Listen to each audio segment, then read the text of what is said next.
अस्सलाम वालेकुम। अज के प्रोग्राम जी आया नूं वफाकी हुकूमत ने बजट पेश कर छड़िया है और बजट की मालीयत जी 17,000 रुपए का बजट है और इस भी जिस तरह तोका की जा रही सी कि आवाम वास्ते कोई ज़्यादा खुशखबरी नहीं है, बल्कि बहुत सारे मामलात ऐसे हैं जिहदे कि शायद आहिस्ता आहिस्ता पता चलेगा कि आवाम के उत्ते की असर पैंदा पिया है। लेकिन सवाल ये पैदा होता है कि वफाकी हुकूमत जी है तीसरा बजट है तकरीबन, तो वो क्यों नहीं इस हद तक पहुँच सकी कि आवाम वास्ते कोई रिलीफ जी दे सके। हर दफ़ा जो बजट तो पहले वादे वईद होंगे ने, दावे किए जाते हैं, लेकिन जो बजट पेश होता है तो एक तो वैसे ही जो बजट पेश किया जाता है अल्फाज का ऐसा एक गोरख दंदा है कि आम आदमी को समझ नहीं आती। समझ उदों आती है जो अगला बजट आने वाला होंगे कि साढ़े बीती की है। अज जो बजट पेश किया गया है ये आवाम से की असरात होंगे, मुल्की मैशत के की असरात होंगे, ये उत्ते गल करांगे। साढ़े नाल पाकिस्तान के मारूफ माहिर मैशत जनाब फरूख सलीम साहब मौजूद ने। फरूख साहब वेलकम टू शो। तो फरूख साहब किस तरह अज के बजट के उत्ते जनाब वेखते पैने कि जो बजट पेश होया है आवाम के उत्ते की असरात आएंगे? जी पहली गल तो बनती है कि मैनू नहीं लगता कि कोई खास असर आने वाला है, कोई जरा बोझ है वो कोई इजाफा होने वाला नहीं है। यह सब तो जी बड़ी गल है मैंने बजट नजर आए कि कोई इजाफी बोझ जड़ा है वो अवाम के उपर इस बजट के नतीजे च नहीं आने वाला। जिंदगी ऑलरेडी बड़ी मुश्किल है पाकिस्तान के अंदर, तो मजीद मुश्किल जड़ियां ने वो मैं नहीं समझता कि इस बजट कोई ऐसी चीज है कि मजीद मुश्किल सिर पे पै जाएंगियां। दूसरी गल है कि किसी किस्म की रिलीफ की तो बिल्कुल ना रखी जाए। तो दो गल्लां हो गई। पहली गल तो है कि विफाकी हुकूमत कोल कोई पैसा टका बचता कोई नहीं, इस वास्ते रिलीफ की तो बिल्कुल ना की जाए। तो दूसरी गल यह भी क्लीयर कर ली है कि जरा जे असीं डरे बैठे सां, कोई खौफ सी कि शायद साडे नाल कोई ड्रामा होने वाला है, ऐसी भी कोई गल नहीं। मैं नहीं समझता कि जो कुछ मैं देखा बजट के अंदर कोई इजाफी बोझ, कोई मजीद तकलीफां जड़ियां ने वो साडे सिर ते पै जाण। ते दो गल्लां क्लीयर कर लो कि कोई तो रिलीफ नहीं मिलने लगी ते ना ही कोई इजाफी तकलीफ इस बजट के नतीजे आने वाली। जो तकलीफां सन वो पहले पता पहले साडे सर ते पै गई ने, चाहे वो पेट्रोल की कीमत हो, डीजल की कीमत हो या बिजली की कीमत हो। ते खुशखबरी यही समझो कि कोई इजाफी बोझ जो ना वो नहीं पैने वाला इस बजट के नतीजे। सही। अच्छा, एक दो जिहड़ियां चंगियां चीज़ां नजर आईयां ने, एक ते बजट का खसारा है वो बड़ा तेजी नाल थल्लिया है। यानी कि 2019 ते 20 का जिहड़ा साल सी उस हुकूमत का जिहड़ा बजट का खसारा है, खसारे का मतलब कि हुकूमत की आमदन ते हुकूमत के अखराजात का जिहड़ा डिफरेंस आता है, जिहड़ा फर्क पैदा है, वो तकरीबन 9% सी 2019 ते 20 के साल वो हुण कोई 4% तो थले चला गया। ते यह मैं समझदा कि बड़ी कामयाबी है। ਇਹਦਾ असर जिहड़ा है वो आम आदमी ते इस तरह आंदा है कि जदों बजट का खसारा बड़ा हाई हुंदा है ते उस वक्त फिर हुकूमत जिहड़ी है वो नोट भी छापदी है ते उधार भी लैण जांदी है। जदों बजट का खसारा थल्ले आ जाए तो इन्ने नोट नहीं छापने पैने, जिहदा मतलब है कि शायद इन्नी ज्यादा महंगाई नहीं होएगी। ते दूसरा है कि इन्ना उधार हुकूमत को नहीं लेना पएगा। तो जे हुकूमत घट उधार लै रही है मार्केटां तो ਇਹਦਾ मतलब है कि कुछ पैसे बिजनेसेस वास्ते ਜਿਹੜੇ ਨੇ ਬਚ ਜਾਣਗੇ। ਤੇ ਇਹ ਮੈਨੂੰ ਇੱਕ ਚੰਗੀ ਚੀਜ਼ ਹੈ ਜਿਹੜੀ ਬਜਟ ਦੇ ਅੰਦਰ ਹੈ। अच्छा फारूक साहब, ਤੁਸੀਂ ਜ਼ਾਹਿਰ ਗੱਲ ਹੈ कि मैशत ਤੇ ਬੜੀ गहरी निगाह रखते हो। ਜਿਹੜਾ ਅੱਜ बजट पेश होया तो मजीद भी गल करते हैं, लेकिन मैं चाहांगा कल साढ़े वफाकी वज़ीर खजाना औरंगजेब साहब ने पिछले माली साल का जोड़ा एक पूरा दसिया कि किया की नहीं किया। वो खुद तस्लीम करते पे कि पिछले साल GDP नमो जी घट रही है, बरामदात एक्सपोर्ट बढ़ नहीं सकी और गुरबत जी है वो 28.9% तक पहुँच गई है। जो पिछले साल के हुकूमत के बजट अहदाफ सन और किन्ने हासिल हुए, किस तरह नहीं हासिल हो सके, वो जनाब का तजिया की है? जी हुण मेरा ख्याल है कि तुसीं इकनॉमिक सर्वे चले गए हो जिहड़ा कल जारी किया गया है, ਉਹਦੇ ਚ ਕੀ ਫਿਗਰ है। देखियो एक जरा फर्क है ना वो ज़हन च रख लो कि जरा इकनॉमिक सर्वे है वो समझो कि जरा साल गुजर गया है ओदी मईशत का एक एक्सरे है जी। तो वो खजाना साहब ने वो मईशत का एक्सरे साडे सामने रखा है।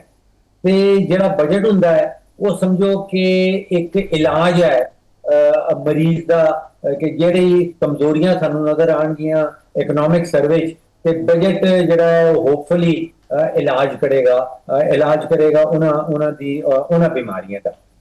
ਅੱਛਾ ਦੇਖਿਓ, ਤੁਸੀਂ ਕਿਹਾ ਕਿ ਜਿਹੜੀ GDP ਗ੍ਰੋਥ ਹੈ ਉਹ 3.7 ਤੇ ਆਈ ਹੈ ਤੇ ਹੱਥ ਜਿਹੜਾ ਸੀ ਉਹ 4.2 ਦਾ ਸੀ। ਹੱਥ ਉਹ ਨਹੀਂ ਪੂਰਾ ਹੋ ਸਕਿਆ, ਪਰ ਮੈਂ ਸਮਝਦਾ ਕਿ 3.7 ਵੀ ਖਾਸ ਤੌਰ ਤੇ ਐਸਾ ਸਾਲ ਜਿਸ ਸਾਲ ਵਿੱਚ ਸੈਲਾਬ ਆਇਆ ਸੀ ਤੇ ਬੜਾ ਤਕੜਾ ਸੈਲਾਬ ਆਇਆ ਸੀ, ਤੇ 3.7 ਇਜ਼ ਨਾਟ ਬੈਡ। ਕੋਈ ਅੱਛਾ ਵੀ ਨਹੀਂ ਤੇ ਕੋਈ ਇੰਨਾ ਬੁਰਾ ਵੀ ਨਹੀਂ। ਇਹਦਾ ਮਤਲਬ ਆਮ ਆਦਮੀ ਵਾਸਤੇ ਹੈ ਕਿ ਮਈਸ਼ਤ ਦਾ ਜਿਹੜਾ ਪਹੀਆ ਹੈ ਉਹ 3.7 ਕਿਲੋਮੀਟਰ ਦੀ ਸਪੀਡ ਤੇ ਚੱਲ ਰਿਹਾ ਹੈ। ਇਹਦਾ ਮਤਲਬ ਹੈ ਕਿ ਚੱਲ ਰਹੀ ਹੈ ਮਈਸ਼ਤ, ਪਰ ਇੰਨੀ ਤੇਜ਼ ਵੀ ਨਹੀਂ ਚੱਲ ਰਹੀ ਕਿ ਜਿਹੜੀ ਬੇਰੋਜ਼ਗਾਰੀਆਂ ਹਨ ਉਹ ਦੂਰ ਹੋ ਸਕਣ, ਸਹੀ। ਤੇ ਜਾਂ ਗੁਰਬਤ ਦੀ ਸ਼ਰ੍ਹਾ ਤੋਂ ਥੱਲੇ ਜਿਹੜੇ ਲੋਕ ਰਹਿ ਰਹੇ ਨੇ ਉਹ ਉੱਪਰ ਆ ਜਾਣ। ਤੇ ਉਹਦੇ ਵਾਸਤੇ ਚਾਹੀਦਾ ਹੈ ਕਿ ਮਈਸ਼ਤ ਦੀ ਸਪੀਡ ਜਿਹੜੀ ਹੈ ਉਹ ਕਮ ਸੇ ਕਮ ਨਹੀਂ ਤੇ 6.5% ਤੇ ਜਦ ਤੱਕ ਗਰੋ ਨਹੀਂ ਕਰਦੀ ਉਦੋਂ ਤੱਕ ਤੁਸੀਂ ਸਮਝੋ ਕਿ ਇਜ਼ਾਫੀ ਨੌਕਰੀਆਂ ਜਾਂ ਜਿਹੜਾ ਸ਼ਰ੍ਹਾ ਗੁਰਬਤ ਤੋਂ ਲੋਕ ਥੱਲੇ ਰਹਿ ਰਹੇ ਨੇ ਉਹ ਮਾਮਲਾ ਪੂਰਾ ਨਹੀਂ ਹੁੰਦਾ। ਤੇ ਮਈਸ਼ਤ ਚੱਲ ਰਹੀ ਹੈ, ਉਹਦਾ ਪਹੀਆ ਚੱਲ ਰਿਹਾ ਹੈ, ਪਰ ਇੰਨਾ ਤੇਜ਼ ਨਹੀਂ ਚੱਲ ਰਿਹਾ ਕਿ ਜਿਹੜੇ ਬੇਰੋਜ਼ਗਾਰ ਲੋਕ ਨੇ ਉਹਨਾਂ ਨੂੰ ਰੋਜ਼ਗਾਰ ਲੱਭ ਜਾਏ ਜਾਂ ਪਾਕਿਸਤਾਨੀ ਜਿਹੜੇ ਸ਼ਰ੍ਹਾ ਗੁਰਬਤ ਤੋਂ ਥੱਲੇ ਰਹਿ ਰਹੇ ਨੇ ਉਹ ਉੱਪਰ ਚਲੇ ਜਾਣ। ਸਹੀ। ਅੱਛਾ ਫਾਰੂਕ ਸਾਹਿਬ, ਜਿਹੜਾ ਈਰਾਨ ਅਮਰੀਕਾ ਇਸਰਾਈਲ ਤਨਾਜ਼ਾ ਹੈ, ਕੱਲ ਵੀ ਪ੍ਰੈਸ ਕਾਨਫਰੰਸ ਇਕਨੋਮਿਕ ਸਰਵੇ ਜਿਹੜਾ ਹੈ ਵਫਾਕੀ ਵਜ਼ੀਰ ਖਜ਼ਾਨਾ ਨੇ ਇਹ ਕਿਹਾ ਕਿ ਅਗਰ ਇਹ ਮਸ਼ਰਕ ਵਸਤਾ ਦੀ ਜੰਗ ਨਾ ਹੁੰਦੀ ਤੇ ਅਸੀਂ ਆਪਣੇ ਟਾਰਗੇਟ ਅਚੀਵ ਕਰ ਲੈਂਦੇ। ਗੋ ਕਿ ਉਮੀਦ ਜ਼ਾਹਰ ਕੀਤੀ ਜਾ ਰਹੀ ਹੈ ਕਿ ਮੁਆਹਦਾ ਜਿਹੜਾ ਹੈ ਉਹ ਜਲਦ ਹੋ ਜਾਏਗਾ, ਲੇਕਿਨ ਤੁਸੀਂ ਕੀ ਦੇਖ ਰਹੇ ਹੋ ਕਿ ਪਿਛਲਾ ਸਾਲ ਜਿਹੜਾ ਗੁਜ਼ਰਿਆ ਉਹਦੇ ਉੱਤੇ ਕਿੰਨਾ ਅਸਰ ਹੋਇਆ ਮਸ਼ਰਕ ਵਸਤਾ ਦਾ ਆਖਰੀ ਚੰਦ ਮਹੀਨਿਆਂ ਦੇ ਵਿੱਚ, ਔਰ ਮੁਆਹਦਾ ਹੋ ਵੀ ਜਾਂਦਾ ਹੈ ਤੇ ਜੋ ਡੈਮੇਜ ਹੋ ਚੁੱਕਿਆ ਹੋਇਆ ਪੂਰੀ ਦੁਨੀਆ ਦੀ ਮਈਸ਼ਤ ਨੂੰ ਔਰ ਪਾਕਿਸਤਾਨ ਦੀ ਨੂੰ ਉਹਨੂੰ ਰਿਕਵਰ ਹੋਣ 'ਚ ਕਿੰਨੀ ਦੇਰ ਲੱਗੇਗੀ? ਦੇਖੋ ਜੀ, ਪਹਿਲੀ ਗੱਲ ਤੇ ਕਿ ਸਾਡੀ ਮਈਸ਼ਤ ਪਹਿਲੀ ਕੋਈ ਤਗੜੀ ਤੇ ਹੈ ਨਹੀਂ ਸੀ ਜੰਗ ਤੋਂ ਪਹਿਲੇ ਵੀ, ਤੇ ਜੰਗ ਹਕੂਮਤ ਨੂੰ ਸਮਝੋ ਕਿ ਇੱਕ ਬਹਾਨਾ ਲੱਭ ਗਿਆ ਜੀ ਉਹ ਜੰਗ ਛਿੜ ਗਈ ਹੈ ਤੇ ਸਾਡੀ ਮਈਸ਼ਤ ਦਾ ਜਿਹੜਾ ਉਹ ਅਗਰ ਇਹ ਹੋ ਜਾਂਦਾ ਤੇ ਫਿਰ ਉਹ ਹੋ ਜਾਂਦਾ। ਉਹ ਮੈਨੂੰ ਯਾਦ ਹੈ ਕਿ ਪੰਜਾਬੀ ਚ ਕਹਿੰਦੇ ਸਨ ਕਿ ਜੇ ਚਾਚੀ ਦੀ ਮੁੱਛ ਹੁੰਦੀ ਤੇ ਫਿਰ ਉਹ ਚਾਚਾ ਹੁੰਦਾ। ਤੇ ਐਸੀ ਗੱਲ ਨਹੀਂ ਹੈ, ਤਾਂ ਮਈਸ਼ਤ ਪਹਿਲੇ ਤੋਂ ਵੀ ਕਮਜ਼ੋਰ ਸੀ, ਫਿਰ ਕੋਈ ਇਜ਼ਾਫੀ ਬੋਝ ਪੈ ਗਿਆ ਖਾਸ ਤੌਰ ਤੇ ਜਿਹੜੀ ਤੇਲ ਦੀ ਕੀਮਤਾਂ ਦੇ ਹਵਾਲੇ ਨਾਲ। ਫਿਊਚਰ ਜਿਹੜਾ ਹੈ ਅਗਲੇ 5 6 7 ਮਹੀਨੇ ਮੈਨੂੰ ਜਿਹੜਾ ਤਾਸੁਰ ਲੱਗ ਰਿਹਾ ਕਿ ਜੰਗਬੰਦੀ ਹੋ ਜਾਣੀ ਹੈ, ਸੁਲ੍ਹਾ ਹੋ ਜਾਏਗੀ। ਤੇ ਜਿਹੜੀ ਇਸ ਵਕਤ ਤੇਲ ਦੀ ਫਿਊਚਰ ਦੀ ਮਾਰਕੀਟ ਹੈ ਉਹ ਕਹਿ ਰਹੀ ਹੈ ਕਿ ਅਗਰ ਤੁਸੀਂ ਜਨਵਰੀ 2027 ਦਾ ਤੇਲ ਅੱਜ ਖਰੀਦਣਾ ਹੋਏ, ਜਿਹਨੂੰ ਫਿਊਚਰ ਦੀ ਮਾਰਕੀਟ ਕਹਿੰਦੇ ਨੇ, ਤੇ ਉਹ ਤਕਰੀਬਨ $62-63 ਦਾ ਮਿਲ ਰਿਹਾ, ਜਿਹਦਾ ਮਤਲਬ ਜਿਹੜਾ ਪੈਗਾਮ ਹੈ ਦੇ ਰਹੀ ਹੈ ਮਾਰਕੀਟ ਕਿ ਤੇਲ ਦੀ ਕੀਮਤ ਥੱਲੇ ਆ ਜਾਏਗੀ, ਜੰਗਬੰਦੀ ਹੋ ਜਾਏਗੀ। ਤੇ ਮੈਨੂੰ ਨਹੀਂ ਲੱਗਦਾ ਕਿ ਕੋਈ ਬਹੁਤ ਸਾਰਾ ਜਿਹੜਾ ਫਿਊਚਰ ਵਿੱਚ ਜੰਗ ਦੇ ਵਾਲੇ ਤੋਂ ਕੋਈ ਨੁਕਸਾਨ ਹੋਣ ਵਾਲਾ ਹੈ। ਦੂਸਰੀ ਗੱਲ ਹੈ ਕਿ ਹਕੂਮਤ ਪਾਕਿस्तान ने जिस तरह ਤੁਸੀਂ ਕਿਹਾ ਕਿ 3.7% ਦੀ GDP ਗ੍ਰੋਥ ਆ ਗਈ ਹੈ, लेकिन रिफॉर्म कोई इस्लाहाती एजेंडा हुकूमत को कोई नहीं है। चाहे वो बिजली का शोबा है जिसे कोई तकरीबन 2,500 अरब का गर्दिशी कर्जा चल रहा है, वो गैस का शोबा है कोई 3,500 का चल रहा है गर्दिशी कर्जा। उन्होंने वास्ते कोई इस्लाहाती जी जहनीयत है या इकदामात ने वो कोई नजर नहीं आ। सही। अच्छा फारूक साहब, जिस तरह तुम इस्लाहात की गल कर रहे हो, ये जी मौजूदा हुकूमत आई है जदों दी आई है हर साल सुनते पे हैं कि जनाब अली बड़ी माशी सलाहत हो रही हैं, FBR दे विच सलाहत हो रही हैं ताकि FBR का जो रेवन्यू टारगेट पूरा हो सके। इस साल जो माली साल गुजर रहा है ये FBR अपने अहदाफ पूरे नहीं कर सकिया, तो कित्थे रुकावट है कि जोड़ा भी चेयरमैन FBR आता है हुकूमत आती है दावा तो करती है कि असी FBR दे विच जिहड़ियां ने बड़ी वड्डियां सलाहत लैके आ रहे हैं, लेकिन वो कामयाब नहीं होंदियां। अच्छा जी, मेरा बयानिया है कि यह भी हुकूमत ने एक बहाना लभ्या है कि जी वो FBR का जोड़ा हथ रखा थी पूरा नहीं होया।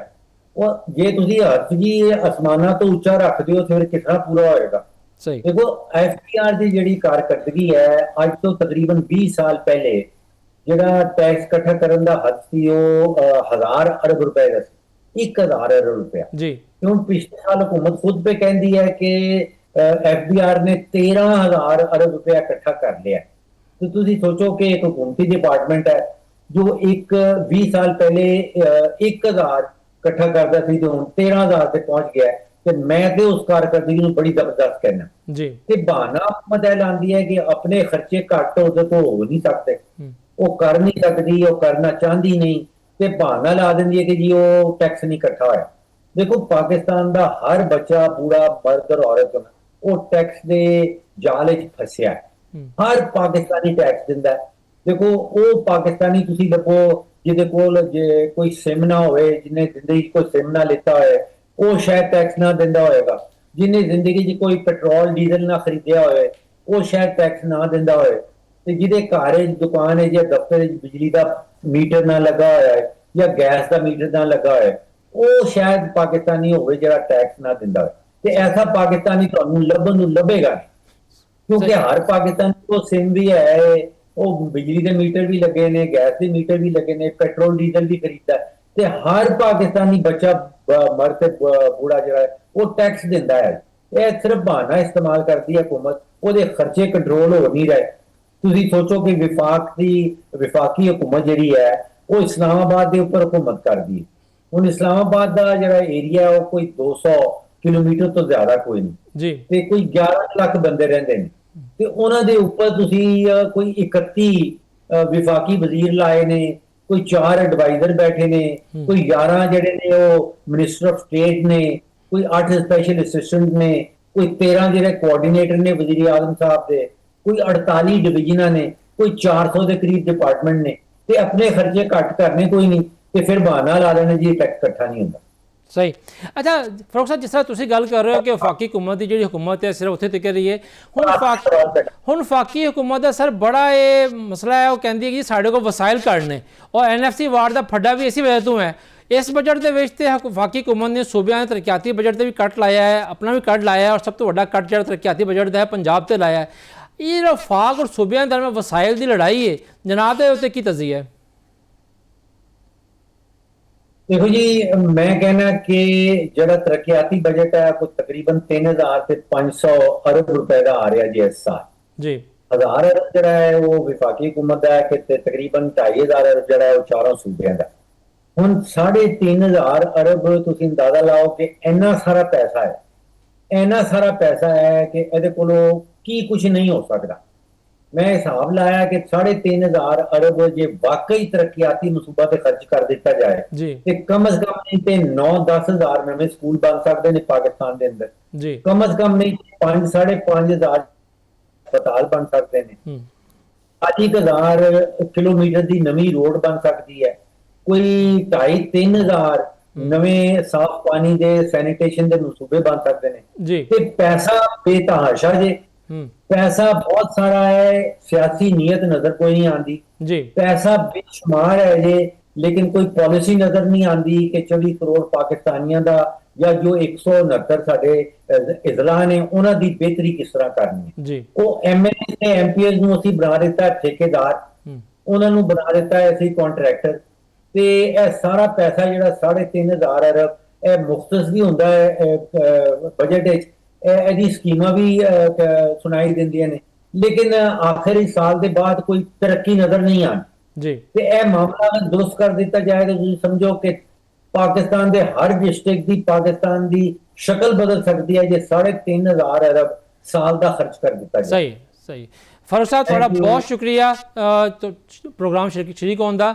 ਤੇ ਨਾਜ਼ਰੀਨ, ਜਿਸ ਤਰ੍ਹਾਂ ਕਿ ਫਾਰੂਕ ਸਲੀਮ ਸਾਹਿਬ ਨੇ ਕਿਹਾ ਹੈ ਕਿ ਚੀਜ਼ਾਂ ਜਿਹੜੀਆਂ ਹਨ ਬਜਟ ਦੇ ਵਿੱਚ ਉਹ ਇਸ ਤਰ੍ਹਾਂ ਹੈ ਨੇ ਕਿ ਜਿਹੜਾ ਬੋਝ ਹੈ, ਭਾਰ ਜਿਹੜਾ ਹੈ ਉਹ ਵਧਿਆ ਨਹੀਂ ਹੈ ਲੇਕਿਨ ਘਟਿਆ ਵੀ ਨਹੀਂ ਹੈ, ਤੇ ਅਸੂਲੀ ਤੌਰ ਤੇ ਘਟਣਾ ਚਾਹੀਦਾ ਸੀਗਾ। ਇੱਥੇ ਲਾਂਗੇ ਛੋਟੀ ਜਿਹੀ ਬ੍ਰੇਕ, ਤੇ ਬ੍ਰੇਕ ਤੋਂ ਬਾਅਦ ਨੂੰ ਵਾਪਸ ਆਵਾਂਗੇ ਤੇ ਫਿਰ ਗੱਲ ਕਰਾਂਗੇ ਕਿ ਜਨਾਬ ਅਲੀ ਇਸ ਮਾਮਲੇ ਦੇ ਉੱਤੇ ਮਜ਼ੀਦ ਸਾਡੇ ਮੁਆਸ਼ੀ ਮਾਹਰੀਨ ਨੂੰ ਕੀ ਕਹਿੰਦੇ ਨੇ।